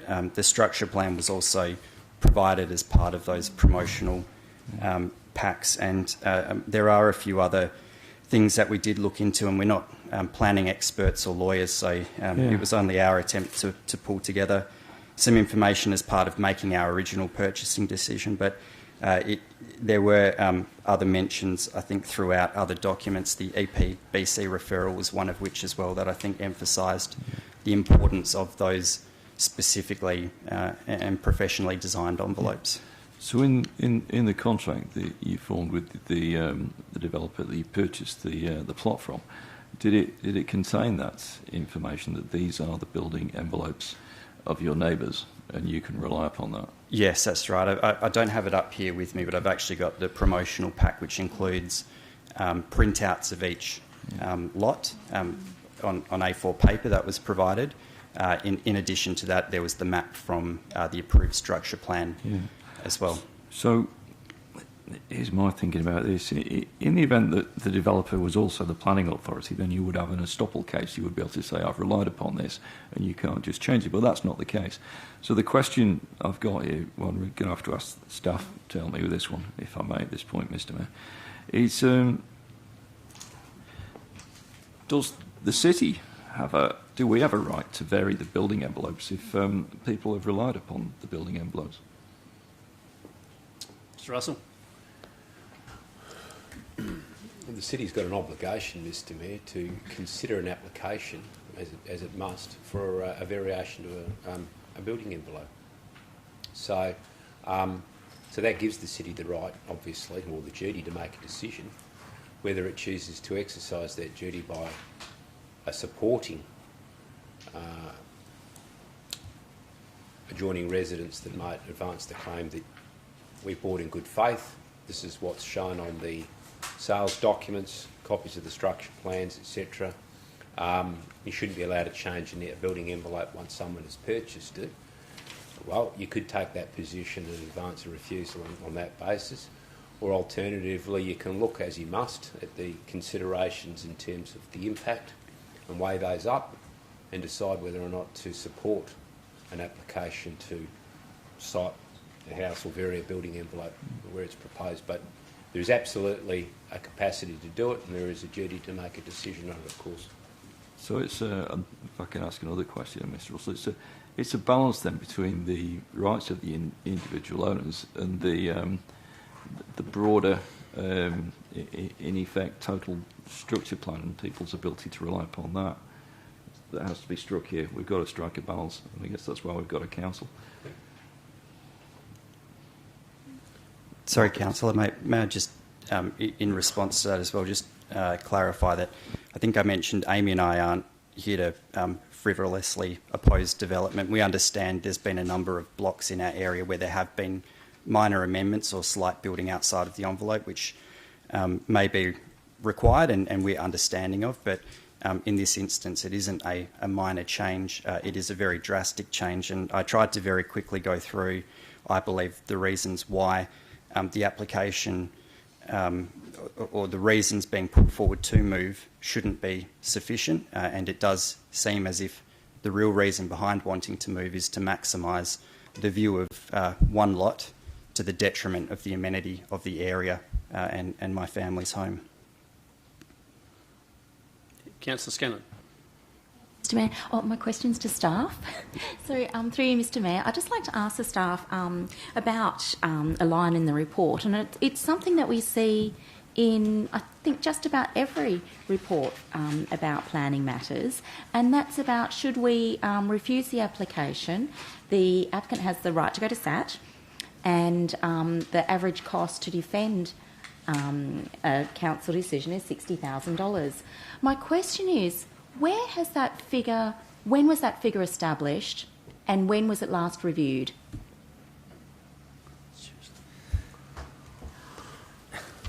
Mr Russell. Through Mr Mayor, the figure's probably about a couple of years old. It's accurate, approximately accurate. If you go to a hearing and you're involving consultants, $40,000 to $60,000 is entry level. So I suppose with inflation, you may well find if you're looking at prices, it may well have gone up in the last couple of years as opposed to have gone down. But I take the point there. If council's asked for a more recent appraisal of costs, we could furnish that. But that's the provenance of the figure. And furthermore, if I may, Mr Mayor, on that same matter, is it also qualitative? So, say we have a large shopping centre development, like we were just discussing, versus a small home. Does the cost differ at a SAT hearing? Through Mr Mayor, yes, of course, if the substantive planning issues on any proposal are greater, and it doesn't always mean bigger, means a greater number of planning issues, but certainly, to take Councillor Scanlon's example, the previous application for a shopping centre may present a broader range of issues than perhaps a relatively more simple building envelope relocation. But like everything else, all planning hearings in SAT involve experts, and they can, at a base level, it's always planners. You're paying for your lawyers, of course. Planners, lawyers. You could throw in traffic engineers. You could throw in landscape architects. You could throw in heritage architects. You could throw in acoustic consultants, and the list goes on. And as the list goes on, the price goes up, of course. So the bigger the proposal, the greater the number of substantive planning issues. If it goes to a hearing, invariably the cost is greater. And just as an aside, probably in recent memory, one of the more expensive legal proceedings I can think of involved a shopping centre in Midvale, and that went for 12 days with multiple experts, and I'd shudder to think the cost of that, Mr Mayor, in the millions, I'm sure. Thank you. Councillor Lucas. Thank you, Mr Calabrese. You dealt with a number of items in your deputation. Have you emailed that to councillors, or if you haven't, can you, along with that other documentation you said you had with the building envelopes? I'd like to just digest it to be fully informed before I make my decision next week. Thank you. Absolutely. I'll send through all of the information that we've collected. Unfortunately, when we sort of came across this issue, we weren't entirely sure of what the process was like, and we're not ones to usually come and waste councillors' time. So I think we've since then been able to put together a bit more information, which I've tried to cover in a very speedy way tonight, but more than happy to send it around. Thank you. Councillor Caroline, you got a question? I have of staff actually, and that is the cost of a SAT, defending a decision at SAT is actually not a relevant planning consideration for this council, and I want that confirmed. Yes or no, please? Mr Russell. Let me say this, Mr Mayor, if I could. The council should not in any way be deterred from making a decision it feels is the right decision on planning grounds based on the prospect that a party may appeal and take it to SAT and will entail the spending of money. That is part and parcel of our regulatory duty, as of course we all know. Councillor Johnson, your last question. It's quite a complex issue, this, Mr. Mayor. So we've got a new subdivision here. I guess the questions for staff. To the rights, are there any precedents anywhere in planning law that say that the rights of the individual owners to vary their, if you like, building envelope are greater than the, in effect, the broader group of people who are intending to buy and build? Is there any kind of planning precedent there, or any historical cases? Mr. Russell? Let me say this, Mr. Mayor. In my 20 years in this organisation, I've dealt with many building envelope relocations, and in actual fact, not that long ago, before we've become more orientated to information on computers, we had a file that thick for some of the rural estates like this in Gidgegannup. And some properties had changed their building envelope 4 times. So rather than it being the occasional thing that the odd 1 or 2 people did, it was in fact the commonality amongst all landowners in estates, not just to change their building envelope, but many to change it on multiple occasions. Highland Park is a classic example.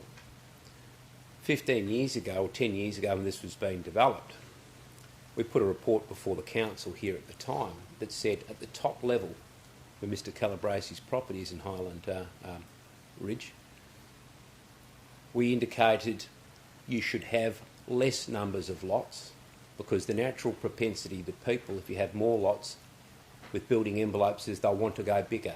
They want to go bigger because they're on the premium land with views. They're paying good money, they want to have a large house, and they want to maximise an outlook. And Mr Calabresi's quite right. People want to orientate their building envelopes to maximise their views, and why shouldn't they? They're paying reasonable money for their property. So the fact is, even in Highland Park, there are lots of building envelope relocations. In fact, most of the instances in the last couple of days that we've been dealing with involves properties where you've got building envelope relocations happening on properties next door, and then people objecting about others. So to answer the question in perhaps a roundabout manner, Mr Mayor, I wouldn't say that we're dealing with an issue of the choices of 1 or 2 individuals against the position of the whole. I would say it is a common predisposition of most people in these estates, whether it's here in Jane Brook or in Gidgegannup or anywhere else, to buy a property and tweak the building envelope. Sometimes it's for site construction factors. They might find another spot that's maybe cheaper to build, but invariably, for the most part, it is to maximise or optimise outlooks having regard to views. And in these elevated positions, it's a common thing. So I wouldn't say here, going back to the point I made previously, what we've got to consider is not a position in principle to say you buy a property, there's a building envelope, you can't vary it. That won't stack up. What we've got to look at is what are the implications on surrounding landowners of the particular instance of variation here. And in this instance here, the issues raised were issues of privacy and impact on amenity of the driveway proximate to Mr Calabresi's house. And we have to look at that. What is the likelihood of the degree of impact there? And if the view around it, and it's got nothing to do with how many people have changed their building envelopes or whether people should not be able to change their building envelopes, because the fact is that they can and they can apply. So you can't say no in principle. You've got to look at the relevant factors here that are in hand. Councillor Henderson. Thank you. Excuse, I'm sorry. It's just a point of order. Councillor. The Mayor called last question before you put your hand up, and he took Councillor Johnson's as the last question. Just as a point of procedural fairness, I had my hand up earlier. I had a question for staff of a previous matter, very important to Guildford, and I was not permitted to ask my question because you said last question, and he did not let me make my question for procedural fairness. Councillor Scatlin, we don't have points of order at agenda forum, and for your information, we'd already dealt with over 20 questions on that item. It was time to move on. Councillor Henderson had already had his hand up, and the Deputy Mayor pointed out to me some time ago. So, Councillor Henderson, that's enough. Councillor Scanlon. Councillor Henderson, your question, please. Fairness. You've staff. had a pretty good go, Councillor Scanlon. So, Councillor Henderson, your question, please. Of staff. Mayor, I just want to refer to page 227 and the top dot point around discretion. And I'm concerned that the way it's written is that it just puts one angle. Mr. Russell, surely it should be City can consider and approve or refuse development, etc. Surely it should be written that way rather than be one slote.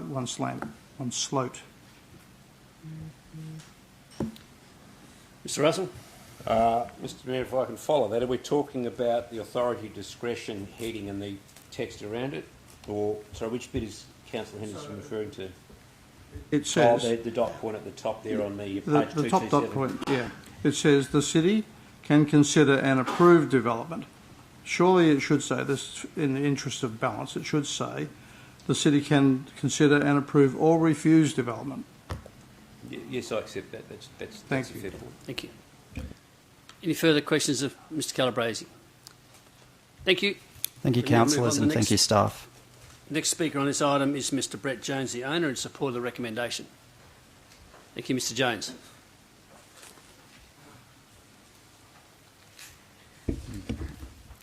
Hi everyone. Sorry, I did prepare something, but I might as well address those comments first. So, sorry, I'm a bit nervous, but we'll get through this. I actually prepared a report that I don't think you guys got, which addressed most of that building envelope stuff. So I got copies for you if you want, but I actually went through and analysed all the existing buildings and compared them to the building envelopes. And of the structures that have been built there, over 60% have moved out of their building envelopes, and only 20% or actually 90% within the building envelopes. And I guess this is just to the sloping sites and how difficult it is to construct there. The second point about the driveway actually already exists. It's required to be a fire break. So along that perimeter of the plot, it's actually a gravel road anyway, because it's required to be a fire break as per the fire break notice. In terms of amenity and disruption, my driveway is actually further away than the main road, Litchfield Promenade, that wraps around the back of the property. So if they're complaining about my driveway, they're going to have more problem from the main road. So I just thought I'd address those things first. And now to what I wrote. I'm not exactly sure what I'm supposed to say here. Just seems a bit strange to have to defend this.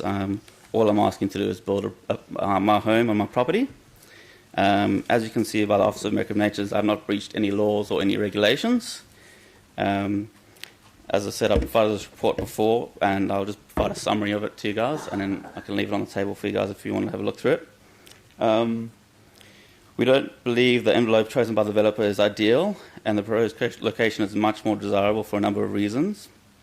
We don't believe the developer fully considered the location of the building envelope, and this is why we requested an alternate location. There are a number of homes in the original development that are also built outside the envelope, with over 65% of the 26 developments outside the building envelope.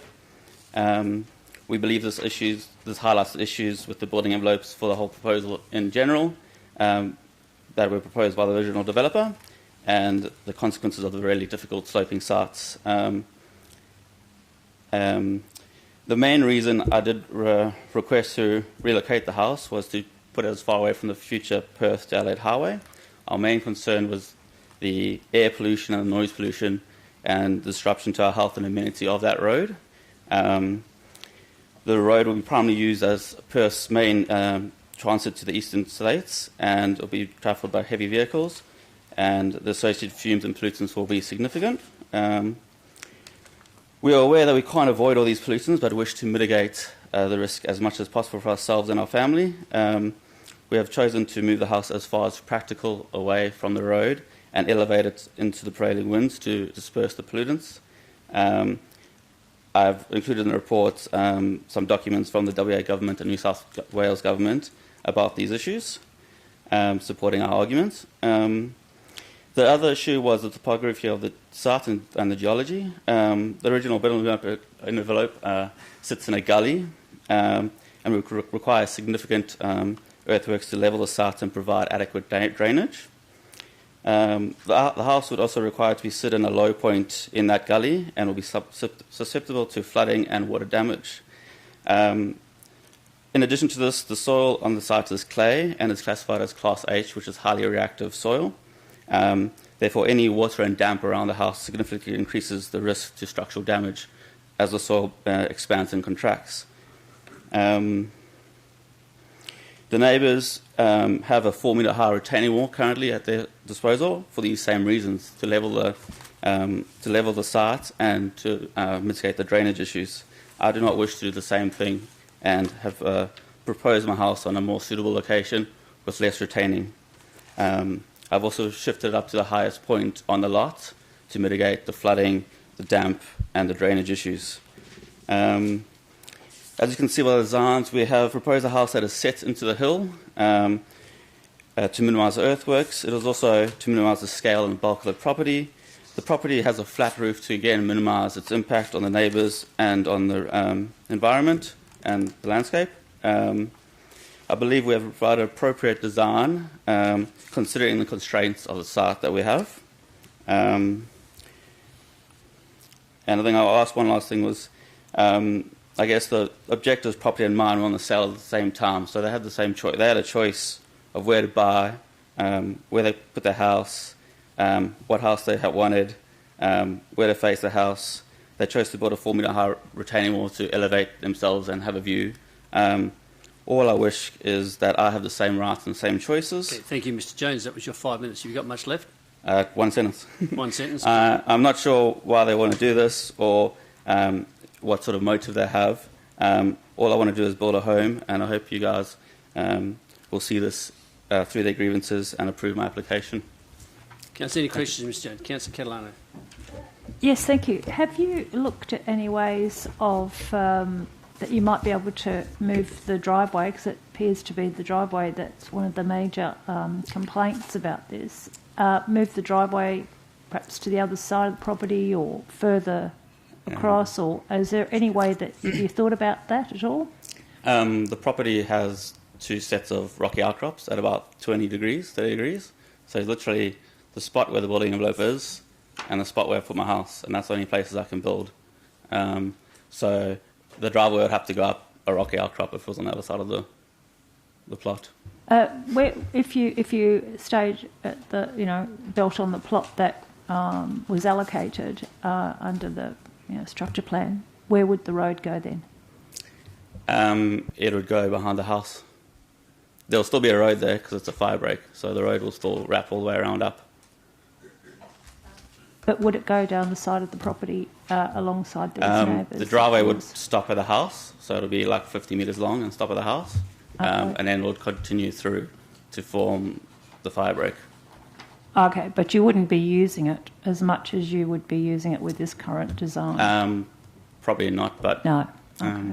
All right, then. Okay, and is there any way that you can redesign the driveway with this current design so that it doesn't go down the side of the neighbours? No, we got constraints on the property, so I can't cut down any trees.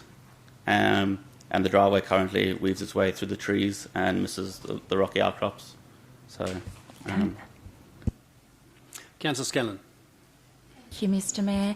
Thank you for coming to talk and give us your perspective of your application. I just want to ask you about this fire break. So is it currently a fire break or is it currently a driveway? It's currently a fire break. Okay, so built of what material? It's like gravel clay. It's gravel? Yeah. Okay, so it's actually gravel... It's graded, so the natural ground's been graded to suit the fire break requirements of the city. Okay, thank you.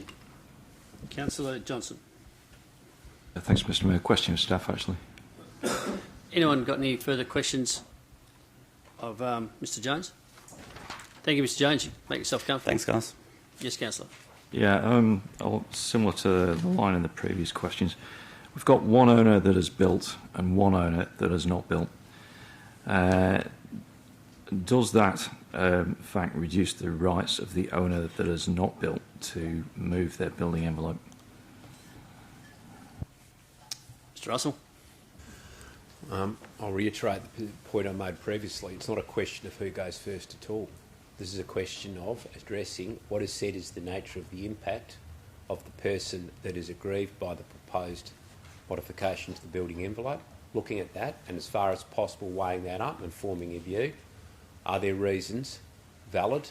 Is the impact, whether it is impact on privacy, whether it's an impact on amenity by potential dust generation, whether it's an impact or loss of use, and weighing that up and deciding whether that is sufficient grounds in the exercise of discretion to refuse their application. It's got nothing to do with who lodged what first.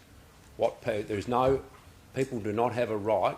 If there was a legal right, and I'd go one further, if the estate developers had wanted to make it a solid claim to purchases that you shall not vary your envelope, they would have written that in as unequivocally and invariably in their design covenants, and then said you can't vary it. And then it would have been said to everyone, that's the position where your house is, you're not going to change it.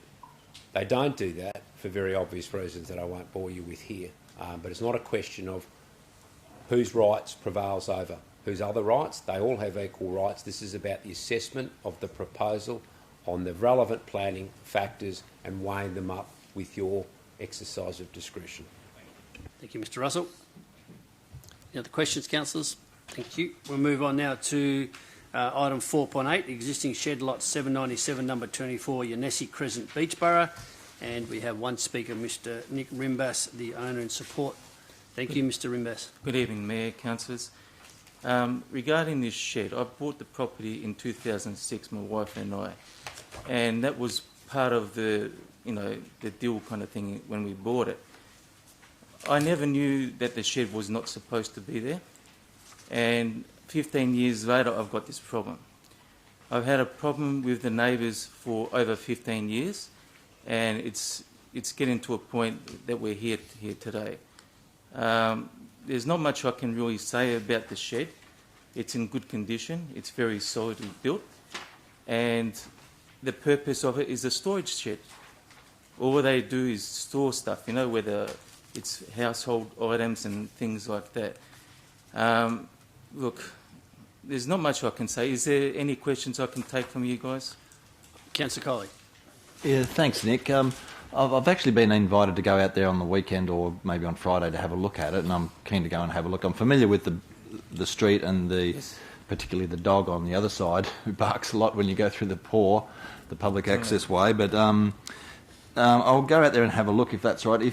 Is it rented currently, or do you live there? It is still rented. Yeah, if you want to have a look at it, you have to let me know. I have to tell the people so I can let you go in. Well, maybe I'll give you a card or get a number from you following this fine. So I can arrange something to have a look. No problem. But in terms of how the shed's being used, I'm being told that there's parties going on there regularly. Which is a separate noise issue, in fact. But is that as you understand it as well? I've caught the neighbours out, 22 Yanesi Crescent next door, and I caught the neighbour at the backyard. They've been ganging up on me for quite some time. I had to actually, when I had the problem with the shed, when you guys sent me the paperwork, I had to call in a lawyer. I got a lawyer involved. He has sent them letters, and that tells you everything about the noise, because I've got letters here. I can give you them. So they were noise issues, weren't they? They were about the noise, but it was all surrounding the shed. It was about the shed. It wasn't actually about the tenants. It wasn't about the noise. This was about the shed. So noise coming from the shed? Yeah, but the tenants weren't even there. They were working during the day. And I've had complaints from them, which I've caught them out, that they're partying, the noise is very loud and this and that. And that's what I've heard as well, yeah. But the lawyer has sent them letters, the guy next door, number 22 Yanesi Court, to him and his son.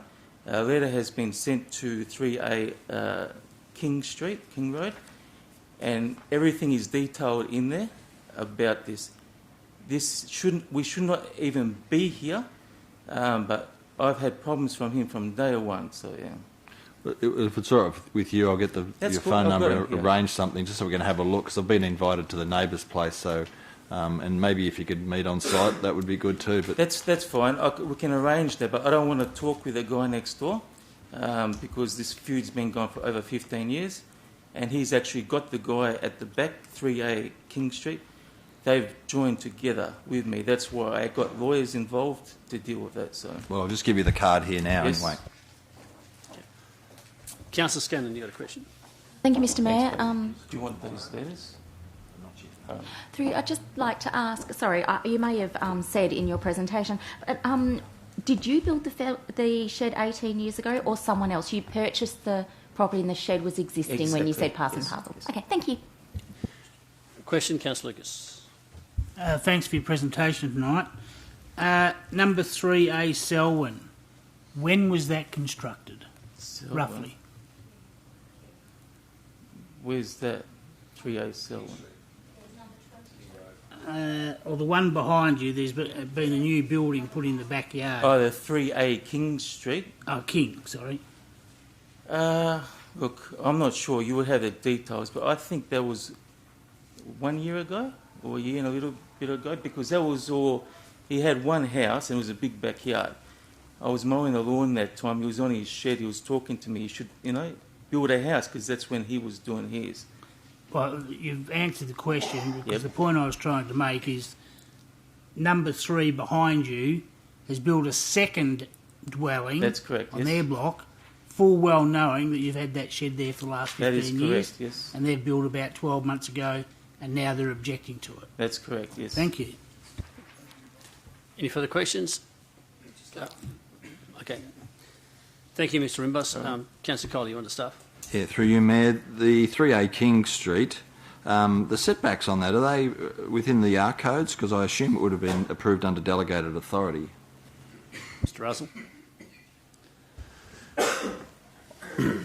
Well, through Mr Mayor, I'm not going to be able to confirm that from the aerial. I suspect they look about right, and in fact, when we do the subsequent presentation and talk about these other items, give a briefing, and I'll elaborate in detail around that. Thank you, councillors. Now move to 411, which is proposed patio at lot 4246, number 153 Burnborough Avenue, Caversham, and Miss Mimi Ferranda, the owner, speaking against the recommendation. Good evening, everyone. I'm not used to doing this. Thank you. We'd like to have a pergola put in our back, but apparently it's the space is too small. But I'd really like to put one there because we need the shade. We need. I've got an elderly mum and she likes to go outside and sit under the veranda, but we can't do that. And at the moment, the rain comes to our door and our back door gets wet. Sorry, I'm nervous. We bought the house about 6 months ago, maybe even less, and knowing that we could put a pergola up there. So we planned to do that, and now we've been told that we may not be able to. I've got grandchildren, and they like to play outside in the little area because I don't like them to play at the front. And also, my husband's had a few melanomas, and he can't stay in the sun. And we've got no room. We can't have a barbecue or anything because if it rains or it's sunny or windy. The pergola has actually, we planned, it's got 2 sheets, clear sheets that we can get the sun through. And they're saying that it's because of the morning winter sun doesn't come in, but I'm not really bothered. We've got a side window that light comes in. We've got quite a bit of light that comes into the house at the back. Yeah, sorry, that's all I can say. Councillors, any questions of Mrs Ferranda? No? Councillor Catalano. Yes, thank you. I was just wondering, if there's any way that you might, make it smaller or things that you can change about it that might fit into or make it take up less space in Is there any way, have you thought about anything like that? No, because it's quite small, and we've got a barbecue area. We've got a big table. Yeah, I haven't even got room to hang my clothes out in the winter. I don't like bringing them inside, and I don't like using a dryer, so I need that space. Okay, and that you sort of use that to put your clothes, hang your clothes out as well. Yeah, okay. I've had to bring them inside and hang them inside. Okay then, all right, thanks. Councillor Scott, you got a question? Mamina, I think I helped your husband out the front cutting something on a few. He's over there. I hope you didn't cut your finger off. But I'm just asking about, in the report it says there were no objections from the neighbours who were consulted. That's right. Have you had discussions with them personally about it or at all? When they got the form to fill out, they personally came to me and said, no, we've got no problem, no worries about it. So they've responded to the city and said, Swan, and said they've got no problem, and they've also spoken to you personally and said they've got no problem. Yes. We gave them a letter each, and they brought it back saying we've got no problem, because the one at the back, he's got quite a big veranda, so he's not even close to us. And the panel, there's going to be two panels on top, which is going to let sun through. Yes. Okay. Yes. Okay. Thank you. Further questions, councillors? Thank you, Ms. Renda. You got a staff? Councillor Henderson. Thank you, Mayor. The last dot point in the key issues. Is there a concern from staff about a precedence in regard to this? Do you want to deal with that in your briefing then? Please, Mr. Mayor. If you have a look, Mr. Russell's giving us a briefing on a couple of those around the changes to the arcades. Thank you. Now we move to item 5.1, which is construction of a footpath in May Street, Bellevue. And the speaker here is Mr. Mark Richards from the Bellevue Residents and Ratepayers Association.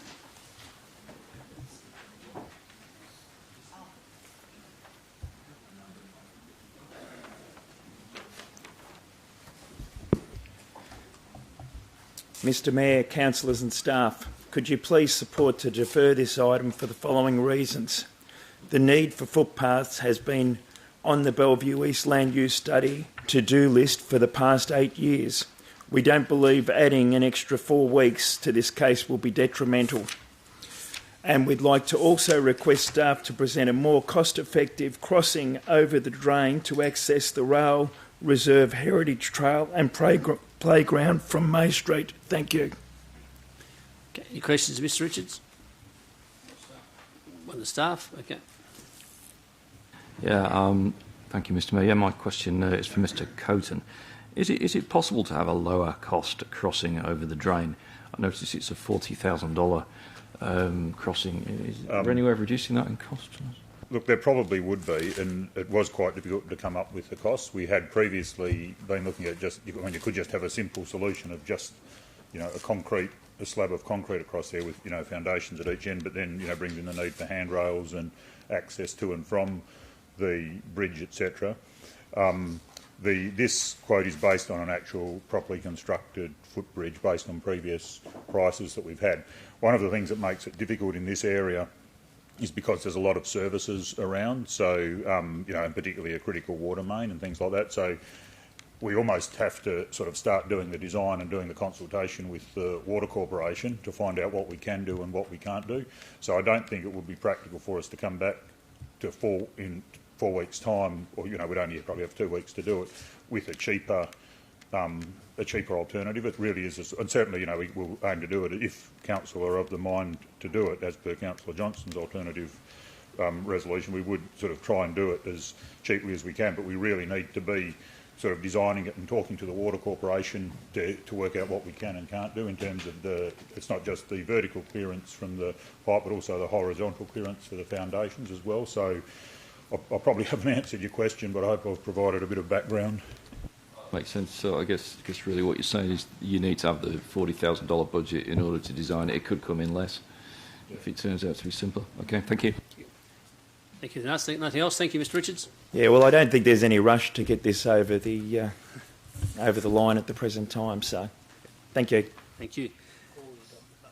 Yeah. Next one is item 7.1, proposed ordinary council meeting dates for 2020. Mr Aaron Bowman. He should declare as a candidate. Yep.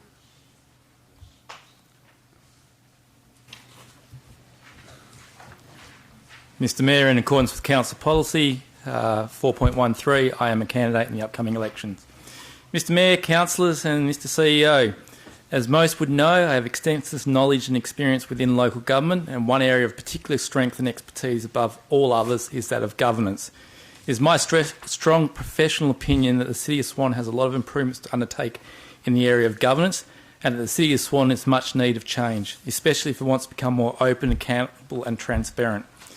Mr Mayor and councillors, I am aware that at times the decisions you make can only be as good as the reports provided to you, and if the reports are biased, misleading or attain personal views of the author, that it does make your task that much more difficult.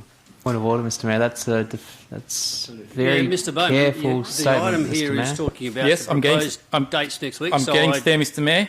Well, I would suggest that you stop having a crack at everybody and get down to the point of your I'm not having a crack, reputation. Mr Mayor. Mr Mayor, as you'll be aware, the City of Swan has a somewhat unique meeting cycle of every 4 weeks, whereas most local governments will set their meetings in the same monthly cycle, much like what staff are now recommending. However, I question, has all the relevant information been provided to councillors to make a fully informed decision? Having attended or watched online many City of Swan council meetings, I can see how the allure of 2 less council meetings would be an exciting prospect. However, the report is missing, in my opinion, some key and critical information I strongly believe should have been included in the report. Mr Mayor, the first council meeting for 2022 is proposed to be held on the 2nd of February, with the last council meeting for 2021 being held on the 15th of December. There will be 7 weeks between the last council meeting of 2021 and the first of 2022. Has this been considered? Mr Mayor, will the staff have the budget ready to be adopted by council on Wednesday the 6th of July? If not, the next ordinary council meeting is proposed to be held on the 3rd of August. With each week delay in adopting a budget, there are cost implications. Otherwise, as we all know, a special council meeting can be held, but this comes at a cost. Has this been considered? Mr Mayor, in this council agenda, council on the 13th of October will be receiving the financial management report for the period ended the 31st of August. By this time, it's 6 weeks old. Is this considered providing timely reports to council, and is this acceptable to you and other councillors? Mr Mayor, in my professional experience, it takes 3 working days turnaround for month end to produce these reports if it's done straight away, a full week being ample time. Mr Mayor, when do all the public holidays fall in 2022? Should this information not have been included in the report for council to also consider, determine if they will have any impacts? A negative of being the first Wednesday in the month is there are a few public holidays that are the first Monday of the month. Does this matter? That's a decision of council, but I would have thought it would have been included in the report for council to consider. Mr Mayor, the report indicates there are approximately 350 reports being considered each year, and a reduction from 13 to 11 meetings will result in the number of reports in each meeting only increasing from 27 to 32. Let me write this another way. There will be an additional 15% increase on average to each and every council meeting agenda. Mr Mayor, I know there have been times when council already can't finish a council meeting within the self-imposed 4-hour time limit. What will an increase of 15% do? A fully informative report would have included the length of council meetings for at least this year, how many needed a second day to finish them, and the extra cost of continuing these meetings. What will adding an extra 15% on the average length to all council meetings now do? How many more council meetings will need to be reconvened, and what are the extra costs for this? Mr Mayor, the report gives 2 options: stick with the status quo or go to the proposed monthly cycle of the first Wednesday. What other options are used by local governments? I know I've written many reports that provide this level of details to councillors. I suggest that you don't, as the report does not include this information. Mr Mayor, why do a number of local governments have meetings on certain days of the week and certain times in the monthly cycle? Experience would tell me this is to avoid other meetings, allow for the inclusion of more strategic workshops, provide better planning and better suit the staff reports as well. An example I gave is the 3rd or 4th week allows for the previous monthly financials to always be included. Mr Mayor, It seems the somewhat basic level information provided in this report should not be accepted to you or the other councillors. Mr Mayor, there was no consultation, there are no attachments, and apparently there is no financial implication. This is very hard to believe given my in-depth experience and knowledge. To be open and accountable, perhaps including what time or day to allow for maximum public participation, would have been beneficial. Or is that not important to the City of Swan? In my opinion, the 6 p.m. works well, and I acknowledge the start times of most metro local governments are somewhere between 5:30 and 7 Thank p.m. you, Mr Bowman. That's your 5 minutes. Do I get my 30 seconds back from the interjection? No, any questions of Mr Bowman, councillors? Any questions of Mr Bowman? Councillor Cole, you got a question? I'm sorry, Mr Bowman, I'm struggling to understand what the point you're trying to make. If you could just maybe sum it up in one sentence. Officers are recommending going from 13 to 11 reports, to 11 meetings. You struggle to get through your council reports at the best of times now. Have the cost increases been looked at? What are those cost increases? Is there a better way of doing it? Things like your tender review committee, could that not be on the same day so you can save money from double costs for claiming for travel? Have those types of things been looked at, Councillor? Thank you very much. Thank you. No other questions? Thank you, Mr Bowman. Thank you, Mr Mayor. Same day as the council meeting, yeah.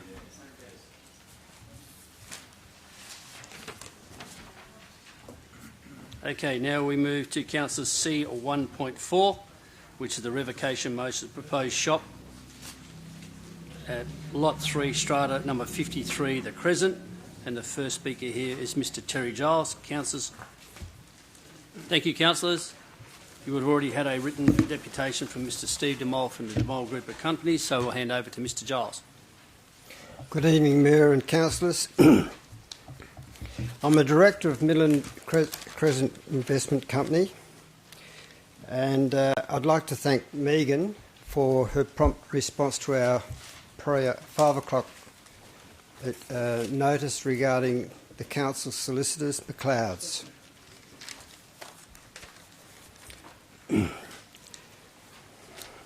We understand and why the council appointed an outside consultant named Dynamic Planning. We wish to put on record that we, as directors, have had no relationship with this company. But we do note that that company was founded in 2007. They've had a lot of experience with local government planning matters.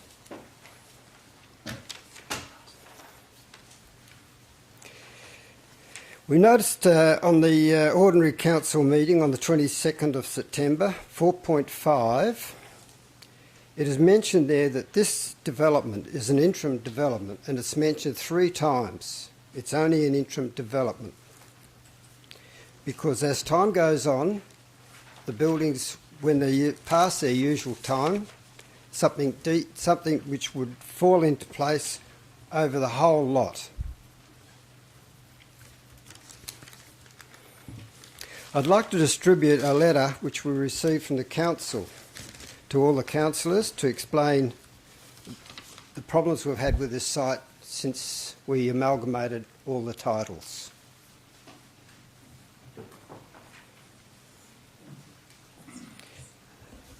This goes into the history of the site from day one.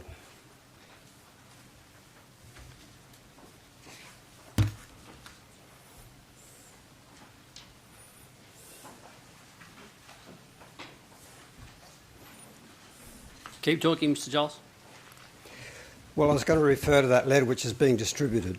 But you'll notice probably in the last paragraph that the council, in their wisdom, tried to keep this site available in case Midland Gate wishes to develop further across the Crescent. I was privileged to have an inside information to the development of Midland Gate because I was the one that put the land together of all those properties for the developers. So there was no way that they were going to go over the Crescent.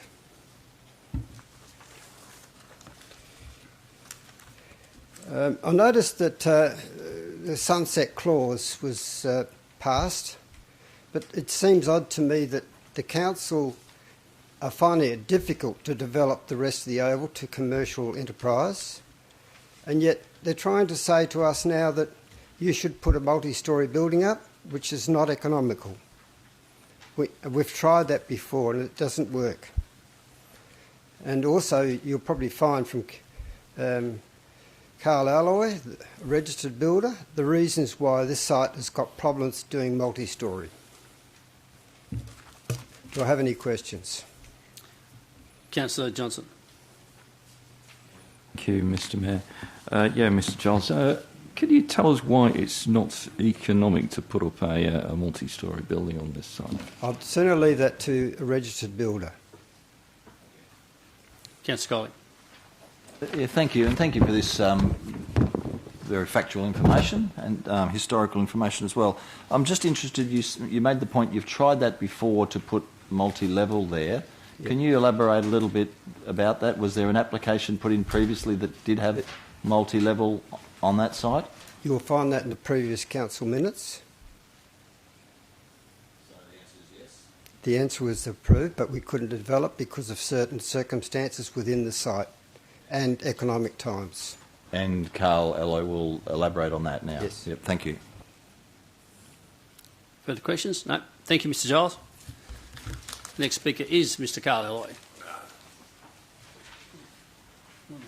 One of the lucky last. Thank you, councillors. I'd just like to read out, firstly, what's been handed out to everybody. And that is, Lot 1 is one of 15 strata lots on strata plan. Got to put the glass on. 31757.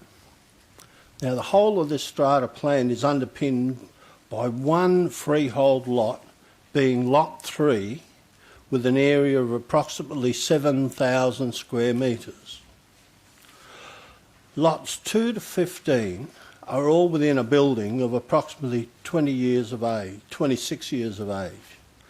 At the end of the current building's economic life, it will be demolished for redevelopment. At the time any building on Lot 1, at that time, any building on Lot 1 will also be demolished to make way for the redevelopment of the whole of Lot 3. The more substantial a building that is put on Lot 1 at the present time, the longer it will take to reach the threshold for the redevelopment of the whole of Lot 3. Councillor Kiley's reasons for his motion as outlined A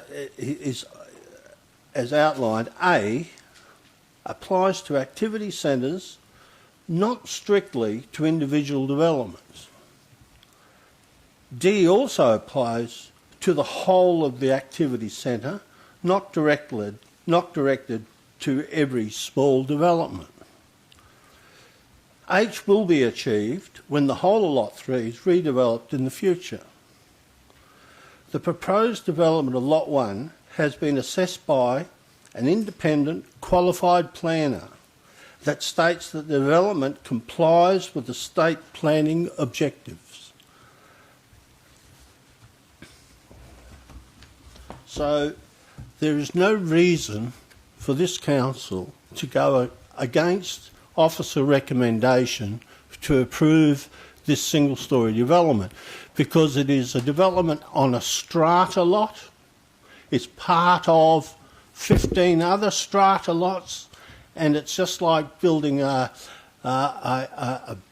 room on the side of a house that you're going to demolish in 20 years' time and then build a new house. This is the same similar sort of situation, but you wouldn't go and build a two-storey addition to a house that you're going to demolish in 10, 15, 20 years. The Midland Oval's got a long way to go. We started building there. We were the first to put our money up, our hands up, and we complied with whatever the council at the time required. at the time, the plan was that our type of building would be carried on all the way down the Crescent, all the way into the old part of town.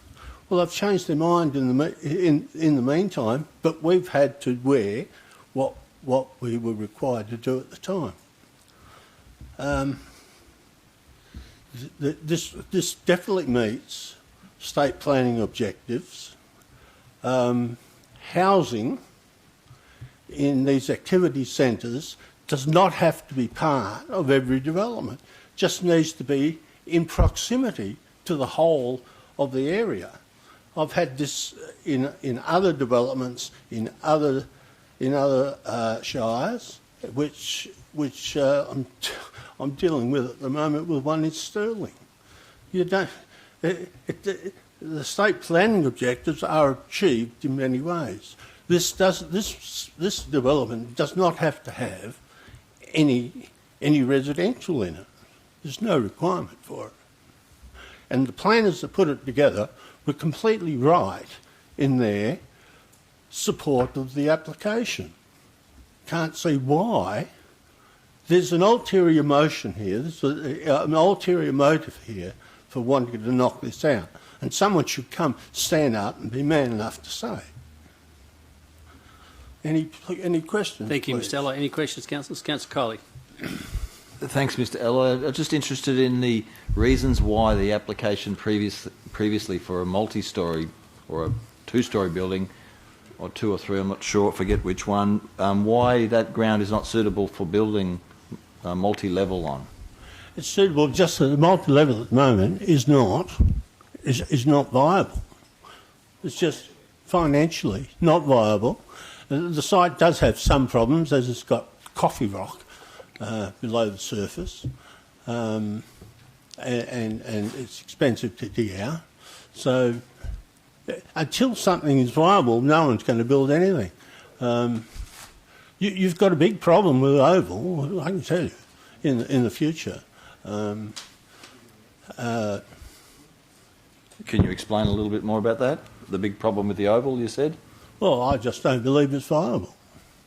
Never did, but, I'm not part of that. I was never part of the Oval, what you've done there. You've spent a hell of a lot of money in there, and I can't see you getting it back, that's all. And that's just my opinion, and and really, the council's had a go. I'm not having a go at council or saying that you shouldn't have had a go. They've had a go. You might have failed. You may not. You might come good in the next year or two or three or four. But I've lived in Midland 70 odd years. I know Midland back to front, and I can see where the attractions are, where people will go and live. And it won't be in an apartment on the Oval. Further questions, councillors? Councillor Scanlon. Thank you, Mr. Mayor. Thanks for coming and presenting, Mr. Alloy. I'm perplexed about this also.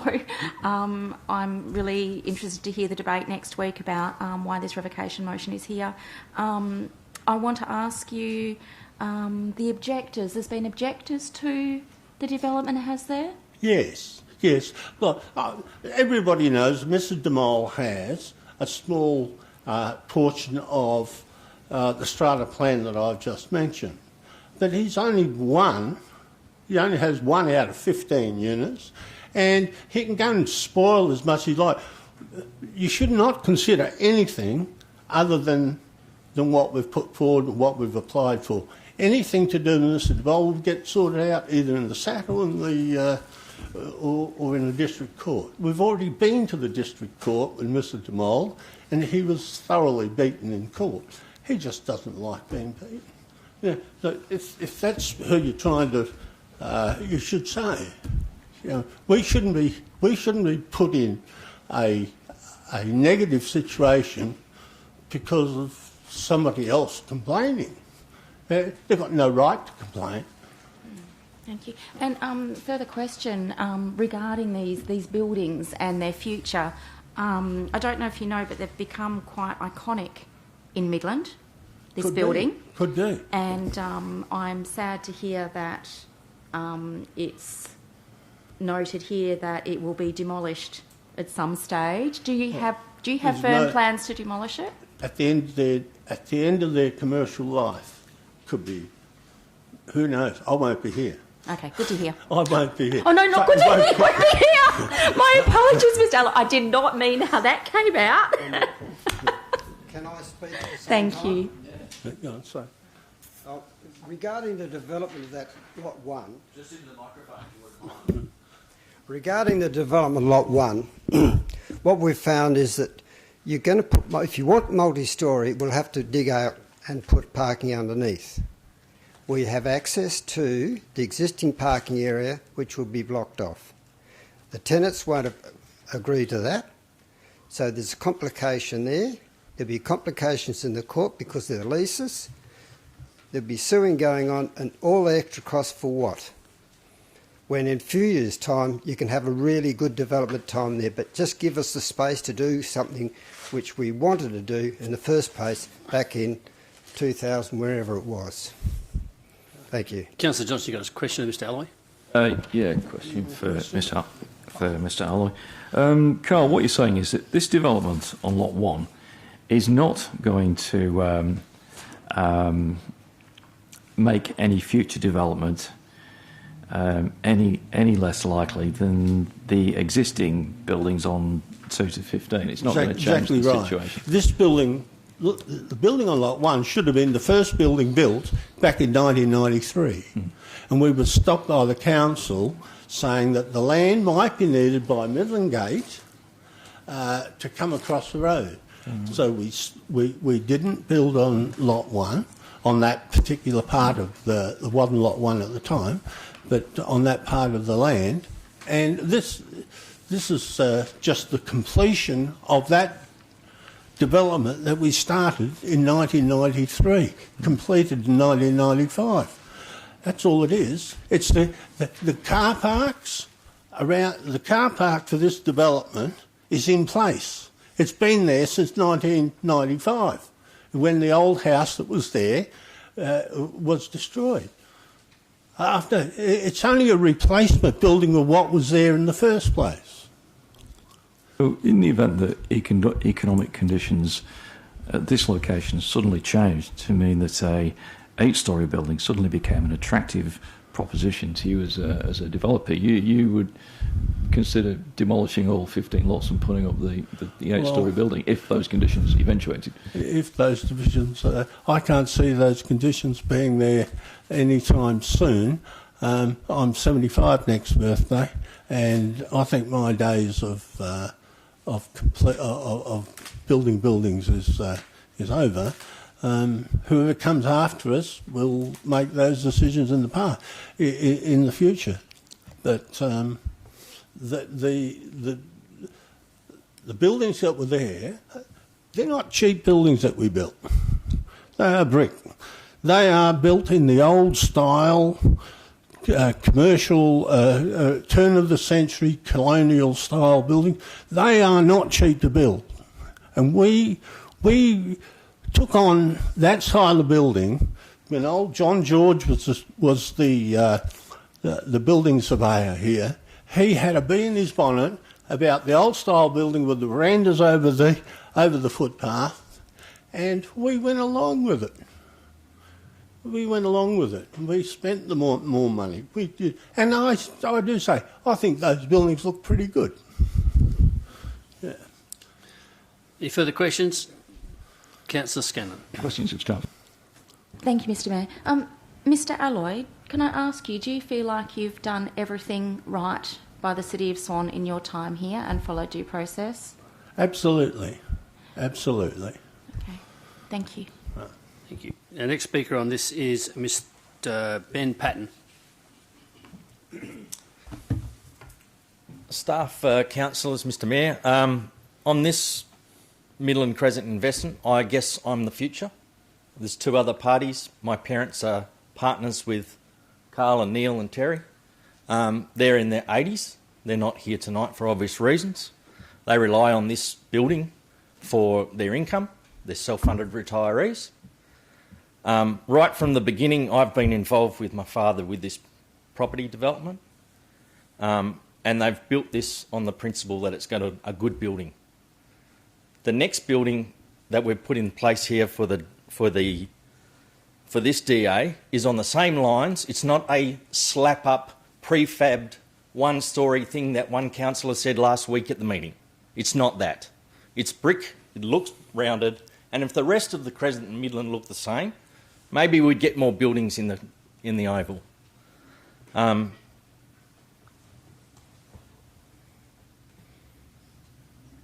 That being said, it is an interim building, and it will be down to myself, Neil and Carl's children, and Terry's children when we come together to have our go at this block, and we want to build when it's viable, and this building starts to fall down and we have to do something to it. Maybe we will keep the fascia of the building and keep it going. And behind it, build the housing that needs to be done. But right now it's not viable. We've looked at it, it's not viable. And we need this block of land to be built to match in with what's there so that Midland can grow. And I just don't understand why we're back here again from last week. That's all I have to say. Any questions, Sorry. Mr. Any questions? Councillor Henderson. So I guess that lot at the moment is burning a hole in your pocket with rates and land tax and all such things. Not only it's a hole. I drove past there last night, and I believe the council had some good show on in the park. Yeah, where did you all park? Lot 1. In our car park, which was full and no one could get in there. Everyone that was at the thing last night parked in Lot 1, which we pay rates for and we get nothing for.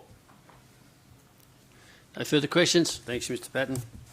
Okay, councillors, that takes care of all of the deputations. Now we're going to go into... Questions of staff, Mr Mayor. Oh, yes, Councillor Johnson. If I can.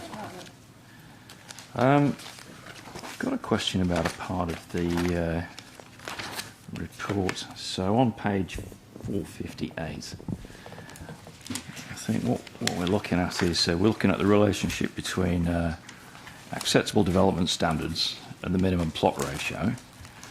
So we're saying that, I'm talking about 457 now, Council. The structure plan acceptable standard is 1:1, and the proposed is 0.32:1, which is obviously smaller than we're anticipating. But in the on page 458, in the table there, at the bottom of the first comment, it says, in consideration of this variation, it is also commented that the relevant design guidelines do not propose a minimum plot ratio requirement, meaning the development complies with the plot ratio requirements noted in the design guidelines.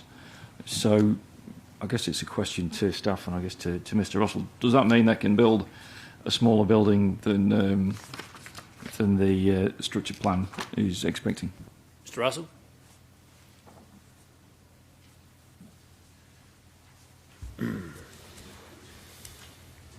Yeah, I will have to preface this, Mr Mayor. I didn't write it and I didn't assess it. So the question here is looking at assessment table 2. The comment says, whilst the plot ratio is below the minimum required plot ratio of 1:1 in accordance with the structure plan, so it's then looking at it against the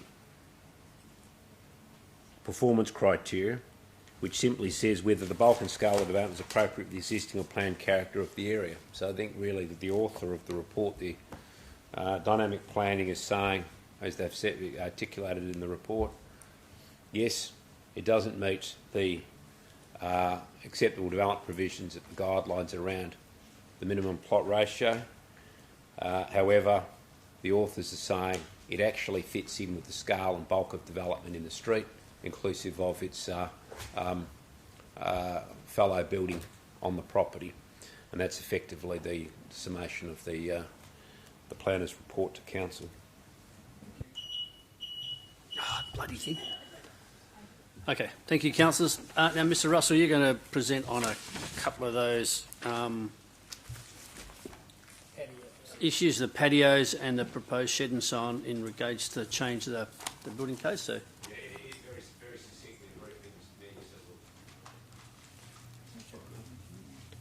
All right, so what we'll do is not really confidential, so go for your life, Phil. Thank you, Mr Mayor. Look, I'll keep it very brief, councillors. I imagine the question that many of you are thinking in these various applications, when you look at the aerials, you'd be thinking, well, what the proponents individually and collectively are proposing in terms of covering their outdoor living areas is not too much different to what's gone on around them. And that would be true enough. I think the simple fact is that what has happened is that the R codes in 2021 have changed. And even before that, they have changed. And the genesis here is that in the move for more flexibility in providing housing product, the state led a variation to the R codes called the medium density codes. And the purpose of the medium density codes for lots in the range of R30 to R60 was to do a couple of things. And it was principally to say, well, look, let's relax the setbacks to the side boundaries.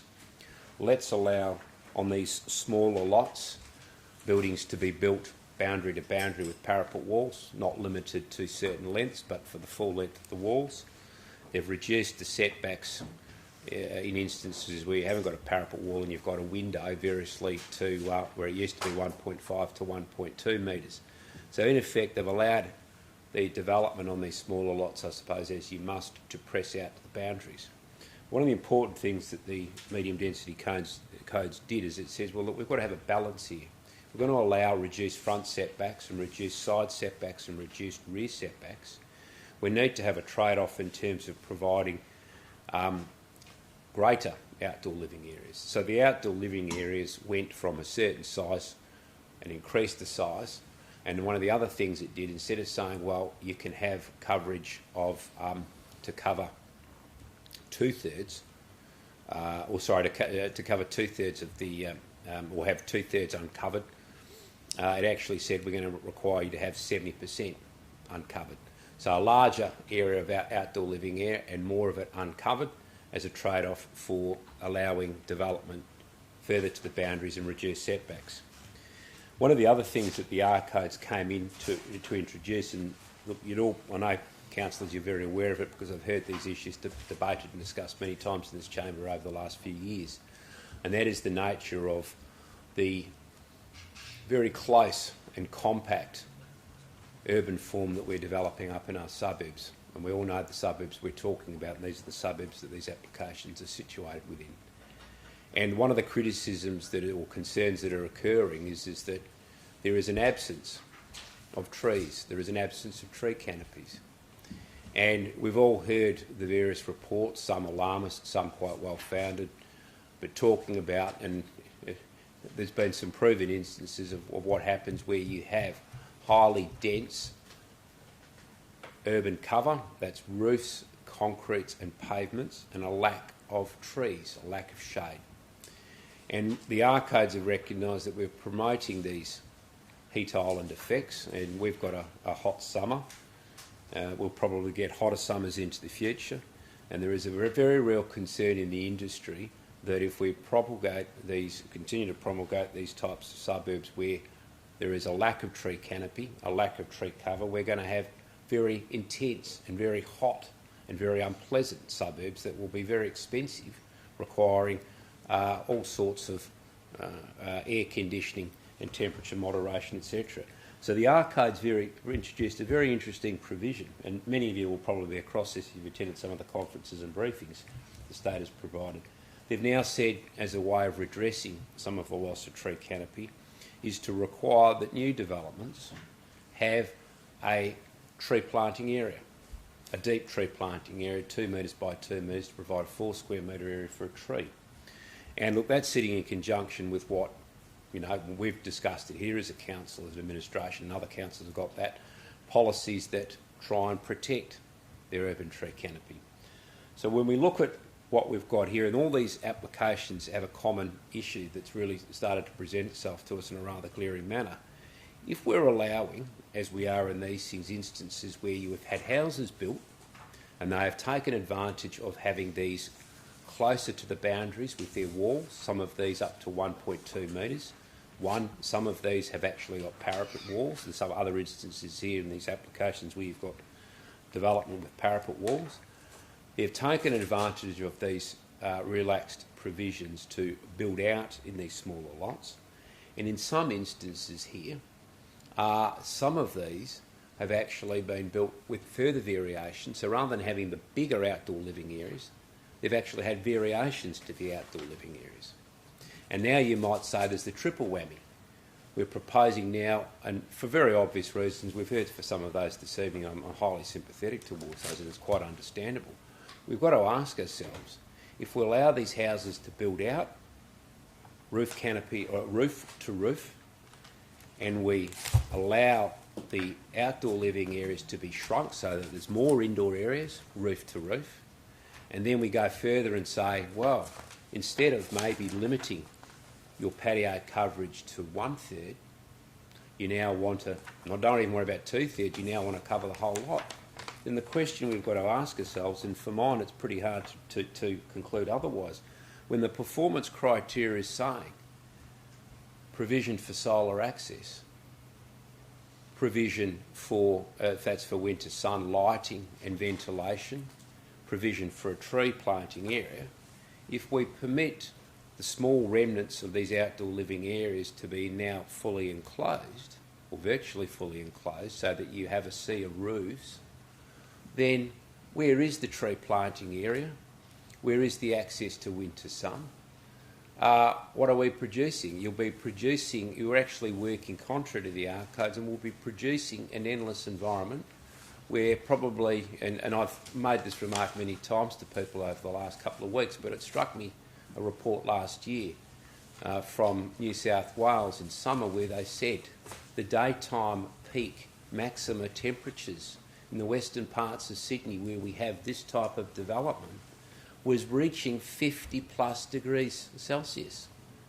You might as well buy a place in Abu Dhabi, in the Arabian desert, for temperatures like that.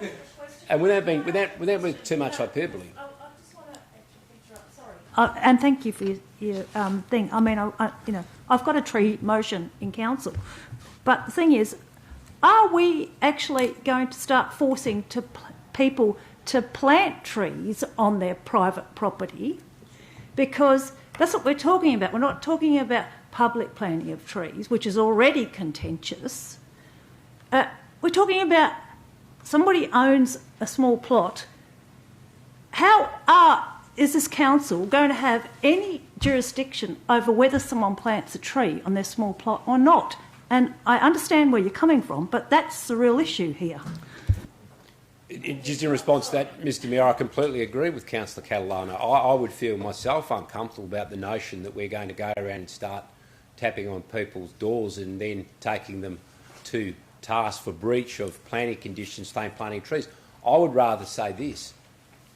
It might be a step too far to actually go around and start saying to people, oi, where's your 2 metre by 2 metre tree? Where's your little olive tree? Where is your ficus? Where is your cottonwood or whatever?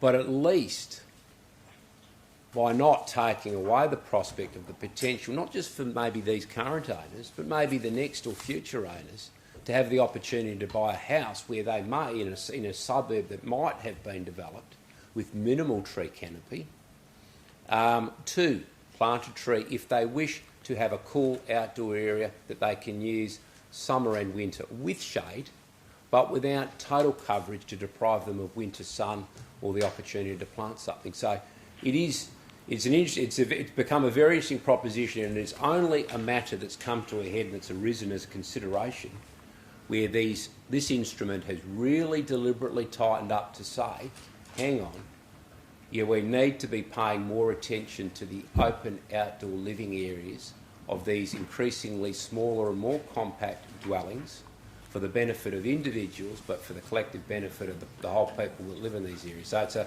Can I make a comment through you, Mayor? Sorry, Mr. Can we Russell. let Phil I just want to make a point about the heat island effect and the somewhat, I'm not saying staff are hypocritical, but maybe council or the state government, but the approval of house after house with dark tiled or dark roof coverings which absorb the heat and that take up the whole block with a dark roof, and you're talking about one tree in a corner of a yard which might somehow ameliorate that effect when we as a council, or we don't have any policy around preventing dark roofing across large swathes of the growth corridor, and we're talking now about forcing people to have a tree. Why don't we just start with maybe getting them to put in a light-coloured roof if we've actually got concerns about heat island effect? Phil, it might be worth. You've got 4 items on the agenda about patios and the reason for the refusal, so on. It might be better highlighting the reason, how it relates back to design guidelines and design codes of Western Australia and your 2 square metre stuff, because we're starting to get off onto other areas as opposed to addressing the issues within the WA guidelines. And can I also suggest... Wait till I suggest... finish speaking, councillors. Thank you. Well, I just want to get Phil to start talking about the reasons of these refusals and how they relate to the design lines set down by the state, rather than we start to diverse into other stuff at this point in time. Now, Councillor Richards has been waiting quite some time for a question, so we can either get the presentation done and start to answer the question, because Phil might address what you want to ask in the rest of the presentation. So, Phil, I'll let you finish the presentation and we'll go to questions. Thank you, Mr Mayor. Look, I pretty much have just about finished it. And look, I acknowledge the point Councillor Coley's made, and it's very, very sensible. I would simply respond by saying this: the state hasn't yet chosen to mandate or write into its arcade instrument, you shan't use dark materials. Maybe that's coming. But at the moment, they haven't got that. So it's a fair point. But we can't say, even if there is good and intelligent reasons for doing so, we can't then say you can't have a dark-coloured building because you're going to absorb a heap of heat. But the instrument doesn't give us that head of power as a consideration. But as you pointed out, the instrument does. And just to bring it back so we're very clear, the design principles where they're varying the coverage, the patio coverage of their outdoor living area, okay, the relevant design principles for the outdoor living areas is this, okay? A consolidated, and for ease of reference you want to follow it, we'll take page 265, and it says this: a consolidated outdoor living area is provided to each single house and group dwelling which provides space for entertaining, leisure and connection to the outdoors, that is, points, of sufficient size and dimension to be functional and usable, capable of use in conjunction with the primary living space of the dwelling, sufficient in uncovered area to allow for winter sun and natural ventilation into the dwelling. So here's the thing we've got to think about.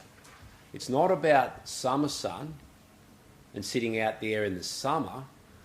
It is about providing enough uncovered space to get the winter sun, where you might sit out there in winter where it's pleasant and absorb some of the sunlight. The other point, sufficient in uncovered area to provide for landscaping, including the planting of a tree, and optimises use of the northern aspect of the site. So in those instances where you have a confluence of these factors, a house built right to the boundary, virtually covering the majority of the site, an already reduced outdoor living area that is situated on, but is situated with the northern aspect, and then you want to cover the whole of it, then how is it, you could say, that it satisfies the principle of allowing sufficient uncovered area to allow for winter sun and natural ventilation into the dwelling, and how is it you can say it meets the requirement of providing sufficient area to provide for landscaping, including the planting of a tree? And when you're dealing with something as factual as spatial areas, quantitative measurements, it's pretty impossible to, at least in my opinion, it's pretty impossible to conclude that you can meet the performance criteria that the state has set down for outdoor living areas on that basis. Now, for me, it's a watershed moment. I think we're very much at a watershed moment here, with all of the navel gazing around some of the suburbs that we've allowed to be produced in Perth and that we've all talked about, that are producing these smaller lots, but with a paucity of mitigating landscaping and natural vegetation, the absence seemingly of space to provide for planting. The question really is are we producing sustainable, livable properties? And in relation to this instrument, and before, make no mistake, prior to this, a lot of these suburbs were ticking the instruments and then going through. But the state has tightened it up, and for mine, it makes it virtually impossible to form a view that in the circumstances of these applications, respectfully, that they are ticking the performance criteria that the state has said in 2021, this is the future for housing in Western Australia. So it is a watershed moment, Mr Mayor, and it gives us no pleasure to be saying to people that they want to, for all the very good reasons that one of the applicants produced today, and I'm sure many of the other people that have similar applications have their own good reasons, but it is not meeting these new standards, and we've got to think hard about that. Councillor Richardson. Thank you, Mr Mayor. Just bear with me, and I certainly don't want any criticism about the question, but people watching have also asked, other councils and new developments have control over trees and landscape guidelines. What control do we have over this particular street, looking the way it does, with lack of parking, no trees, no backyards, no front verges, as we said, no tree canopy? Before we can even talk about tree canopy, we need to know how it got to this and how this got approved. Are these individual houses, were they approved by council, or was this the developer who approved this? Because before we can plant trees or implement trees or have a tree streetscaping, vegetation, landscaping program, we can't allow this to happen. Well, we have. Mr. Russell. That's what I'm asking. So I said, what control does the council here have? Hang on, Councillor. Mr. Russell. We're all complicit, Mr Mayor. We're all complicit. The development industry, the state, councils, planners, I'm complicit too. But without being too melodramatic, but the fact is, we operate within a system that has gone through a process of being formulated. And the outcome has been, with all these instruments, structure plans, and you all know it very well, smaller lots. Smaller lots, the argument for smaller lots is they are more efficient and they produce at a price point that is affordable for the consumers that need them, generally younger people that need to get into the housing market. So the argument for smaller lots is we can produce these and the rest of it. Certainly smaller lots means there's greater return for the land area. You make more bang on the smaller lots. But for the confluence of the reasons for providing a mixture of housing and housing choices that smaller lots provide and the return that developers get on it, we have got these suburbs. And sure, okay, they might. I'm not saying that the houses are no good. The houses are probably very good products for the price. But the fact of the matter is, it's unavoidable, is that the system that we've all partaken in and operate within by consent for the most part has produced these things. Why is it, do we think, that the state is... I mean, I was quite shocked, if I can use that term, to see the state mandating in this instrument, you're going to provide a 2 by 2 square metre planting area. I quite understand Councillor Catalano's, also taken aback that we're going to now mandate that people, you've got to plant a tree. It is fairly quite a remarkable matter to get to the point where you're telling the people you've got to plant a tree there. But that's what the state has introduced, and I think it's introduced that because it realising what is being produced is in many ways. No, just let Phil finish. Can we just let him finish, please? So I think what I'm trying to do is answer the question saying who is at fault. All I can do is say everyone is at fault because and it's not that we haven't done anything within the framework. The framework has allowed this. Councillor Richards asked a question and Phil's dealing with it. I said, what can we do as a council when these housing applications come to council? How do we encourage them not to build the total lot of their block? How do we advertise within the City of Swan, encourage them not to build... I've got your name down here, Councillor. What do we do? Mr Mayor, to be fair, I think this council, in my observation over the last several years, has done as much as it can do in some of the criticisms and some of the resolutions it's passed to say, no, we don't support it. But guess what? We're not the approving body. From 2015, you haven't had the right to approve structure plans. So you're operating in a system. You're operating in a system that has deprived you entirely of any meaningful decision-making capacity. Hang on, Mr. Vanderlin's got a comment here, and then we can all have a go. So just settle down. Thank you, Mr. Mayor. Thank you, Mr. Vanderlin. Just to elaborate on what Phil has said and answering the question that Councillor Richardson had, what we need to consider as mechanisms that's in place on how we got to this point is, firstly, in the first instance, the structure plan comes along, and the council's got the opportunity to comment on a structure plan. The structure plan determines the density of development in that area, and the Commission then makes a final decision on the structure plan.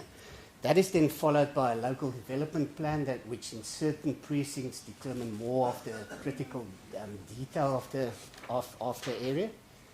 And then when those houses are built, what is applied at that stage is the R codes. Then under the deemed provisions of the planning regulations, if they meet the deemed to comply criteria of the R codes, there's no development application. So those houses, if they meet the R codes, they get approved from a building perspective. And what we then get is you get the house built, and then the person buys the house and want to add the patio, which requires a variation of the R codes, and that is where we now pick it up. So to prevent that variation to the R codes is what we're here for tonight, to present it to you and say that's where we need to make the decision. Up to this point, the development on that side has followed the due process. Yeah, you're right, Len. We're getting right off track here because what we're here to talk about, we're here to talk about 4 proposals for patios and the reason why we can't approve them. Exactly. So we're getting right off track. Councillor Lucas. Thank you. First question to Mr. Russell or Mr. Vanderlin. When did these new R codes come in, please? These ones 2021. You got a month? Middle of the year, July. Yes, yes, July. So I think it's very important to note, councillors, that every one of these applications, the houses were built well before July this year. And you heard the deputation tonight from a lady who moved in, I think she said either April or May, and she wanted to put her patio up straight away, but maybe for financial reasons, just moving in. Maybe there was a rush on building supplies and patio builders were up at Sharoja or Kalbarri or somewhere else. So I don't think it's fair. I'll disagree with you, Mr. Russell, for very few times. I don't think we are all complicit in this.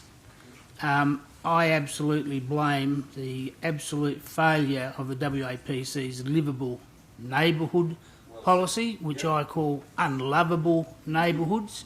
Some of these lots are 200 square metres or less, but people still build the same size house. Now, some of these patios are 10 or 11 square metres. And through the deputation tonight, you heard the lady from Caversham, I think she was from, saying she wants to put some sun filtering top on so the sun can shine through, but she also doesn't want the rain coming onto her back door. She wants an area so her grandchildren and her husband can sit outside and not get burnt. And it's pointless putting a tree in the backyard because that's also where she wants to hang her washing out. So if we're going to have a new period going forward, then yes, every house being built now should have to comply with the new conditions. But it should not be retrospective on all those houses already been allowed to be built under the old rules. The new rules should not apply. And I think it's going to have a big... If this gets up and it goes through and every patio on a small lot is rejected, it's going to have an economic downturn on our local businesses as well and employment in the patio construction industry. I mean, I know that's getting off perhaps a little track, but it's not the fault of any house owner forced to live on a substandard size block of land they should be entitled to put a small patio up for whatever personal reasons they come up. So, and I do take exception. The City of Swan is not complicit. We have fought tooth and nail against these bad planning policies put out by the state government, and I remember taking the former chair of the WA Planning Commission, our own former CEO, and he just shook his head in shame, saying, what have we created, when we took him through those small lots in Brabham and Dayton a number of years ago. God rest his soul. You got a question, Councillor? I have got a question. Because I can't reconcile the inconsistency with somebody lives in a house already established. There's no rule that says they have to set aside any part of the block outside of the house for any other purpose other than, to live in or whatever. Nobody's going to go along and force them to put a tree in it. The rain's getting in or what have you. So that's their own private property, right? And then somehow they've got to keep this bit of land in the backyard just in case somebody in the future wants to buy the house and put a tree there. But the thing is, tonight we've heard about a commercial office in Midland. Oh no, they've got to have the opportunity to develop right now. They can't wait. So my question is, why have we got this inconsistency in what people are allowed to do in their private on their private property, and and have to make provision for some unknown person in the future? There's nobody in the commercial world is expected to do that. So why would we expect our ratepayers to do it? It doesn't make sense. I've got a question. Okay, so the question was?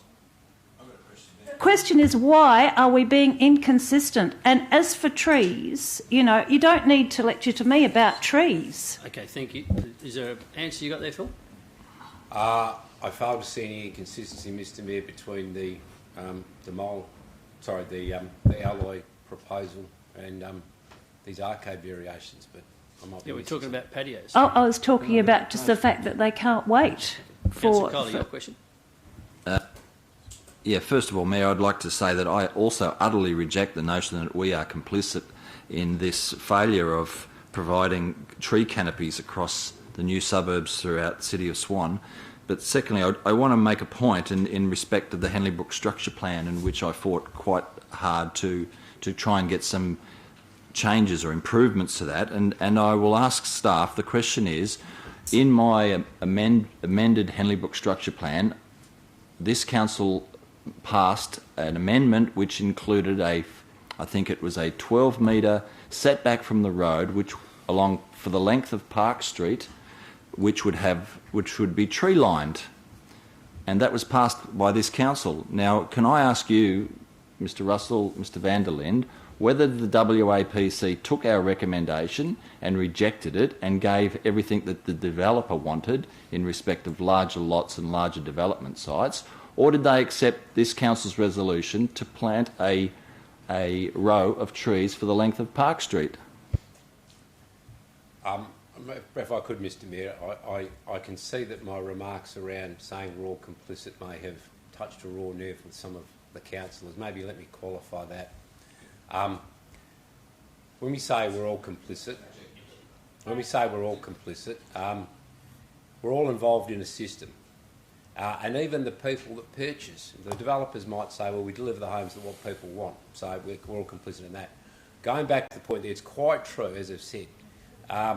There has been many instances, and the instance that Councillor Kiley has referred to, many instances where many councillors, off their own bat, have made alternate recommendations on structure plans that have involved modifications ostensibly for, bettering the amenity of the structure plan area. But you're quite right. The developers have then gone to the WAPC and said, for any number of reasons, we don't want to do it. And unlike pre-2015, where we made a decision, post-2015, as we all know, we simply make a recommendation. So perhaps we might say around that, our degree of responsibility certainly has been reduced with respect to the diminution of our decision-making capacity on these things. So you might say, if you take my point, we're all complicit, I would certainly accept we're far less complicit on these matters than the decision makers around these things. Perhaps I could say that. Thank you, Phil. Councillors, have we got any questions on any other items on the agenda? Question about this one. Yes, Councillor Johnson. First question is, I too noticed there was a run on patios in this particular agenda, and my first thought was, why wasn't this done under delegated authority? Even if it does involve a change in the our codes or the design guidelines, why did it come to council? Mr. Russell. Sorry, Mr. Mayor. What didn't quite catch Councillor Johnson? Just wondering why these weren't just dealt with under delegated authority. Yeah. Well, I can't refuse under delegated authority, Mr. Mayor. I can only refuse X uses, and I have to bring it to council for refusal. And, No. And will future houses include a condition to include a tree? Through Mr. Mayor, all of these new houses, and even all of these new houses, development applications, and even building permits, where you don't need a development approval, they're all being assessed against the R code requirement for a 2 by 2 square metre tree. Yes, the answer is yes. Will they actually have to plant one? I think you answered. No, separate. They'll put in fake grass. Mayor, won't this just result in every application for a house coming before this council to exclude a tree in the 350 metre square plot? Basically, it will force us to try and be the policeman in housing development, maybe through staff. I think it's you've got to make an allowance for a 2 square metre lot. Councillors, we didn't really cover that off, but any questions on any other items on the agenda, councillors? I need to move on here. I've got just one more comment, if I can. Everyone else has made a comment. Mine's a brief one. You might be surprised, councillors, after Mr. Russell's comment about Abu Dhabi and 50 degrees C. I've actually lived in a high-density double 2-storey development in Abu Dhabi. There was no patio. Nobody had a patio there that I saw. People were planting trees. Thanks. About 30 years ago. Any councillors with a question on any other item on the agenda? No? Case council, I'm going to run through those items. Councillors, Councillor Kiley, if I could have your attention, please. Councillors, just run through now. At this point in time, I have Councillor McNamara is going to move an alternate on 1312. Councillor Henderson and Councillor Zeno are on 1313. So I'll just run through 3.1. You can follow the listing, councillors. 3.2, 4.1, 4.2. Councillor Scanlon. Any idea what you want to do with it at this point? Okay. 4.3. 4. Want to arrange a meeting with staff to discuss some potential an alternative. Okay. 4.4. Yeah. I want to refuse it. I'll be on that as well. You're going to do with it. Would you? Yeah. You're going to refuse it. Well, perhaps you talk it out between Mr. Mayor, yourselves and work it out. Councillor Congan also noted that he may do an amendment to it as well. Well, maybe all three of you need to have a chat. 4.5. 4.6.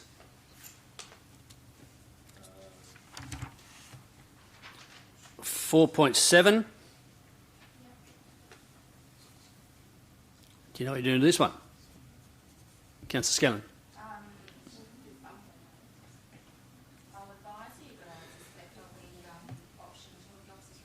Okay. 4.8. Having a site visit, Mayor, so I'm not sure yet. 4.9. I will have an alternative to approve that one, Mayor. 4.10. 4.11. I have Councillor Lucas already. So that'll be for approval. 4.12. 4.13.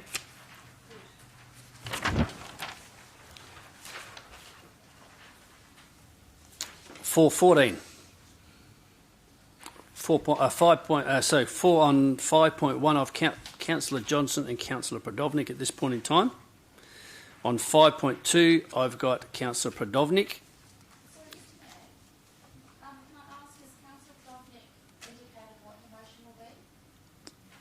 If memory serves me correctly, she was going to move a deferral, I think, on 5.1 and 5.2.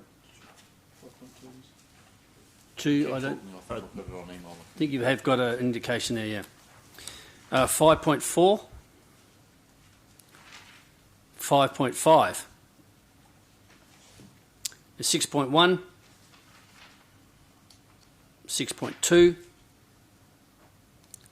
6.3, 6.4, 7.1. Yes, I'm going to move option 2.